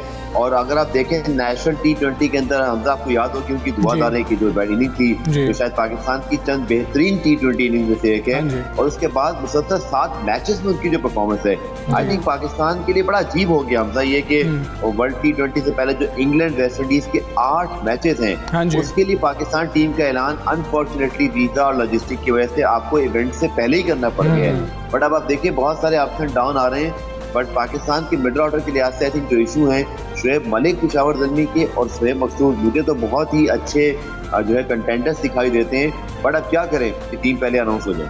बिल्कुल ठीक है, शुएब मलिक की बात कर लेते हैं। इमरान नज़ीर का एक बयान सामने आया कि शायद कोई आईसाइट का कहा जा रहा है कि शुएब मलिक को अब अच्छी तरीके से बॉल नज़र नहीं आ रहा होता। क्या ऐसी कोई वाकई हकीकत है, ऐसी कोई बातें हैं कि शुएब मलिक की आईसाइट के ऊपर है तो वो टेस्ट करवा लें, वो तो मसला हल हो जाएगा। शुएब मकसूद के ऊपर बात करें, हम उमर अकमल और शुएब मकसूद के करियर को देखें तो 6-7वें नंबर पर भेज के उनको ख़राब किया गया, 1 डाउन भेजा, वो लड़का परफॉर्म करके दे रहा है। देखिए एक्चुअली इमरान नज़ीर ने वो टॉन्ट किया है सिलेक्टर्स पर कि अगर उनको लगता है कि या उनको नजर नहीं आ रहा शुएब मलिक की परफॉर्मेंस, या तो वो उन्होंने कहा कि आई टेस्ट करवा लें, तो basically he in favour of Shoaib Malik कि आप उनको लेकर आए, वो तो बल्कि ज्यादा बात करें कप्तान बना दें। हाँ जी, एग्जैक्टली, वो बहुत मैच्योर हैं और ऑब्वियसली इस मौके पे चीज़ों को बेहतर समझते हैं। आई थिंक वो तो खैर शायद मेरे ख्याल में मुनासिब बात नहीं है, क्योंकि अब बाबर आपके तीनों फॉर्मेट के कप्तान है, और जब फैसला कर लिया जाए तो फिर उसको जो है उस पर आप ज़रूर बरकरार रहें। और यकीनी तौर पर जैसे आपने कहा कि पाकिस्तान के पास चॉइसेस अच्छी हैं मिड ऑर्डर के अंदर, लेकिन अब समझ नहीं आ रहा कि 8 मैचेस तो अब आपने खेलने हैं इन PSL के परफॉर्मेंस के बगैर, उसके बाद तो आपके पास वक्त ही नहीं बचना, क्योंकि इन 8 मैचेस के बाद आपके पास ना तो आपने कुलदीप को रखा हुआ है, ना आपके पास जो है शुएब मलिक है, ना शुएब मकसूद हैं, यंगस्टर्स पे ज़्यादा जो है जोर है, आदम खान है, उसी तरह दीगर ऑप्शन है। बट मुझे पाकिस्तान की T20 टीम में इस PSL के बाद भी लग रहा है कि बहुत सारी चीज़ें हमें इस PSL से ठीक करने का मौका मिला था, लेकिन अनफॉर्चुनेटली हमारी स्क्वाड का ऐलान लॉजिस्टिक और वीज़ा इशू की वजह से पहले ही करना पड़ा। बिल्कुल अब्दुल गफ्फार साहब, जिस तरह अगर आज के मैच को देखें तो इस्लामाबाद और कोयटा के दरमियान होगा, तो आप क्या समझते हैं, क्या कोयटा आज के मैच में कोई परफॉर्मेंस दिखा पाएगी? इस्लामाबाद और कराची का गालिब हाँ जी सॉरी, कराची किंग्स का ये, और कराची आई थिंक उनके लिए सबसे इंटरेस्टिंग चीज़ है, वो वही टीम है जिसके 4 मैचेस बाकी हैं और उनके भी 6 पॉइंट्स है। कल मैंने रात में पॉइंट टेबल पर जब अपने यूट्यूब चैनल के लिए वीडियो बना रहा था, वीडियो के खिताब पर मैंने यही कहा कि देखिए अभी कोई चीज़ हतमी नहीं है, तमाम 6 टीमों के पास चांस है, बशमूल कोयटा कि अगर कोयटा भी अपने आखिरी 3 मैच बड़े कोई हाई मार्जिन से जीते, बट उसके बाद उनको मसल्ले में बैठ के दुआ करनी होगी, कराची भी हार जाए, पेशावर भी हार जाए, और वो उनके हाथ से गेम तो खैर निकल चुका है। बट ये बड़ा इंटरेस्टिंग है कराची के लिए, आई थिंक कि अगर वो चारों मैच अपने जीतते हैं तो फिर तो स्टेट उनका जो है वो चांस है। बट आई थिंक इस्लामाबाद ने कल जो मैच जीता है उसके बाद उसके हौसले बहुत बुलंद होंगे और बड़ी तारीफ करना पड़ेगी कि शाहीन कि उन्होंने फहीम अशरफ और हसन अली के बगैर की, बट कोई गारंटी नहीं है T20 की कि अगले दिन भी आप वही परफॉर्मेंस दिखाएंगे। तो कराची डिफेंडिंग चैंपियन है, उनका बड़ा कड़ा इम्तिहान है, देखते हैं कि कराची के ऊपर अभी नजर रखना बाकी है कि उनकी परफॉर्मेंस सीजन में कैसे ग्रो करती है। आई थिंक आज का मैच उनके हवाले से भी जो उनकी सिमत है उसका तयन करें। ठीक है गफ्फार भी, आखिर में बस इतना बता दीजिएगा कि क्या कुछ बातें हो रही हैं कि फिर से देख लिया जाए टीम को, जो हम टीम सेलेक्ट कर रहे हैं उसके ऊपर कुछ मिडिल ऑर्डर को स्ट्रॉन्ग कर लिया जाए, कुछ सोचा जा रहा है? चलें इफ्तिखार और आसिफ के बारे में ही सोचा जा रहा हो, लेकिन सोचना शुरू किया गया कि नहीं किया गया? देखिए, जैसे मैंने कहा कि लॉजिस्टिक और वीज़ा इशू की वजह से पीसीबी के मुताबिक कि उन्हें लीग से पहले ही जो है टीम को अनाउंसमेंट करना पड़ गया। आइडियली तो ये अभी होना चाहिए था, यानी मिड टूर्नामेंट में कम अज़ कम होना चाहिए था। आज या कल अगर आप करते तो आपको अंदाज़ा होता कि सुहेब शेख की फॉर्म अच्छी है। मेरे ख्याल में सोच तो ज़रूर रहे हैं ये लोग कि शायद मिडल ऑर्डर में कोई चीज़ ऐड करें, बट अनफॉर्चुनेटली जो इंग्लैंड और वेस्ट इंडीज़ में हमारे 8 T20 यानी इतनी बड़ी तादाद में जो मैचेज हैं, उसके लिए फिलहाल अब कोई नया इंडक्शन नहीं हो पाएगा। उसके लिए कोई नया इंडक्शन नहीं हो पाएगा। बहुत शुक्रिया गफ़ार भाई, सुबह सवेरे पाकिस्तान से आप बात करें। आज का जो मैच है वो भी बड़ा अहम मैच है। देखते हैं कराची किंग्स जीतती है या फिर इस्लामाबाद यूनाइटेड जीतती है। बड़े बेहतरीन मैचेस हो रहे हैं, लेकिन अच्छी टीम बन जाए T20 वर्ल्ड कप के लिए, हम तो यही चाहते हैं। और फिर इजाज़त लेते हैं। बिल्कुल, हम इजाज़त लेते हैं क्योंकि अब हमें हमारा जाने का वक्त हो गया। आप अपना बहुत ख्याल रखें, कल इंशाल्लाह फिर मुलाकात होगी। अल्लाह हाफ़िज़।